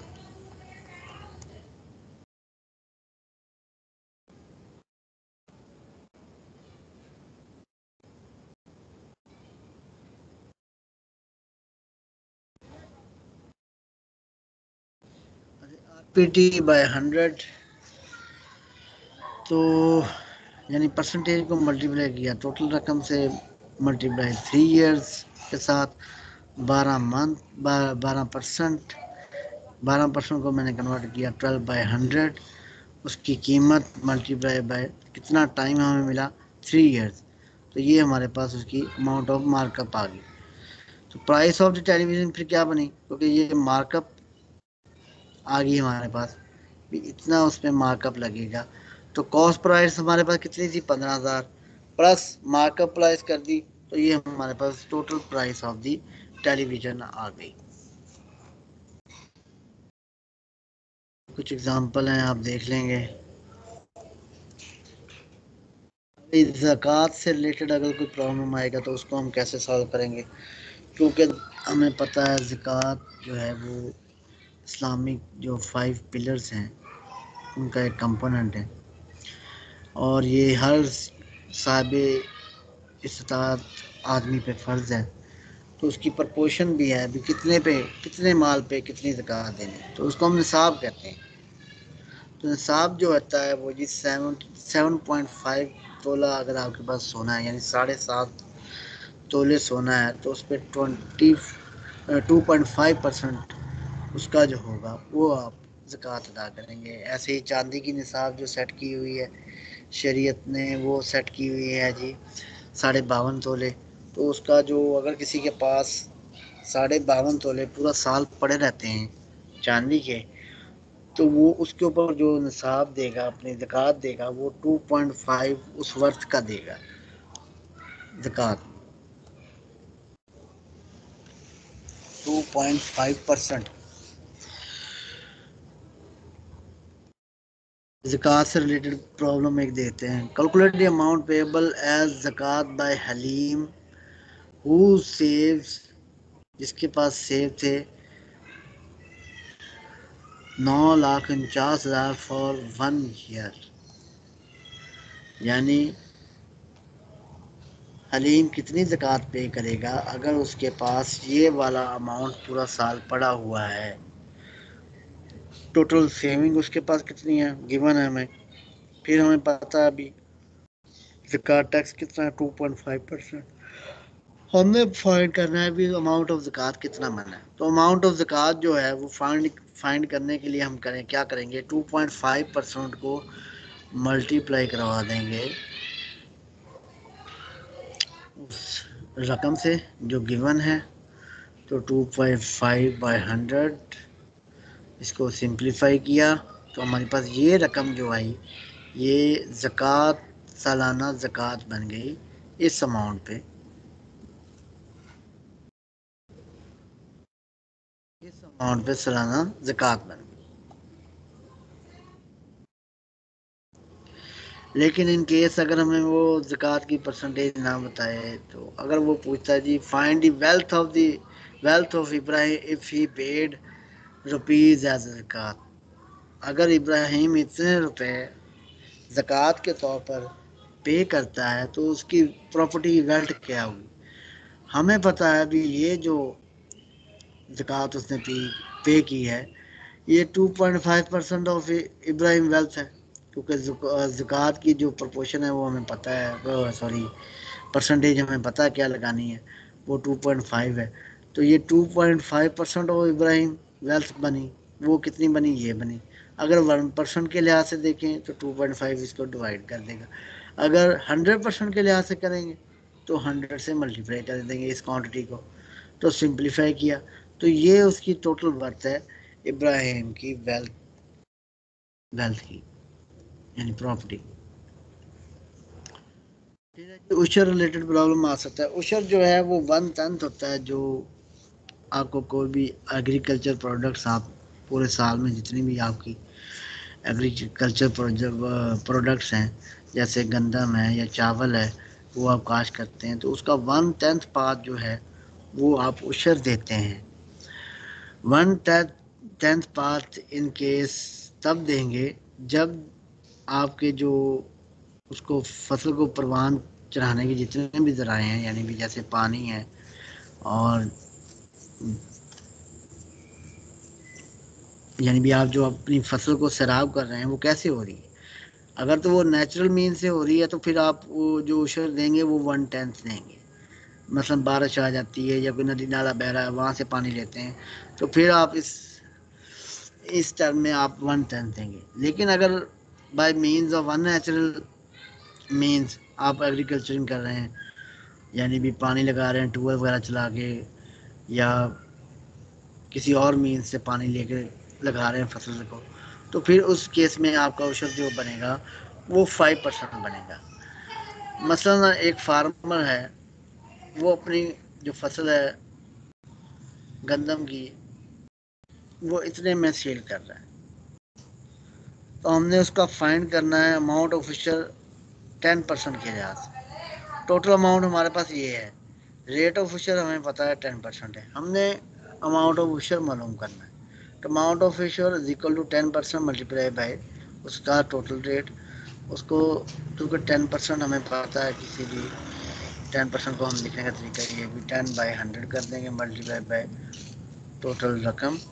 तो इसको simplify किया तो हमारे पास ये answer आ गया। ये वो उशर है जो उसका 10% के लिहाज से उसकी टोटल प्रोडक्ट पे बन रहा है। आगे जी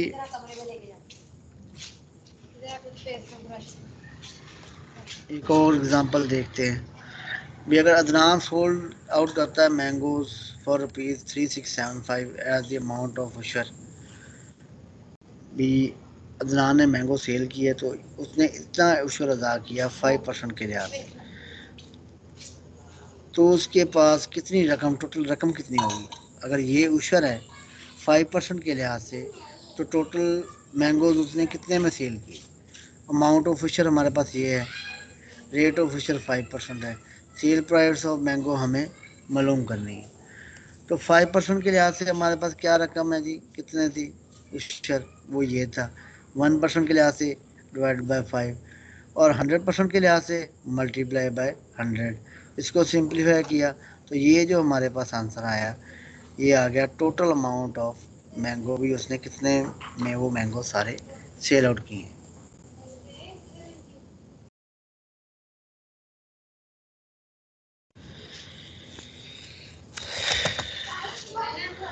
ये था जी आज का मैथ का टॉपिक। अब किसी का कोई क्वेश्चन है तो प्लीज वो कर सकता है, हैंड रेज। मैम आवाज आ रही है मेरी? जी बिल्कुल हेलो। सर, आ रही है, बिल्कुल आ रही है सर। जी कोई पार्टिसिपेंट कुछ पूछना चाहे तो अपना हैंड रेज कर दे, क्योंकि हमारा टाइम भी आप होने वाला है।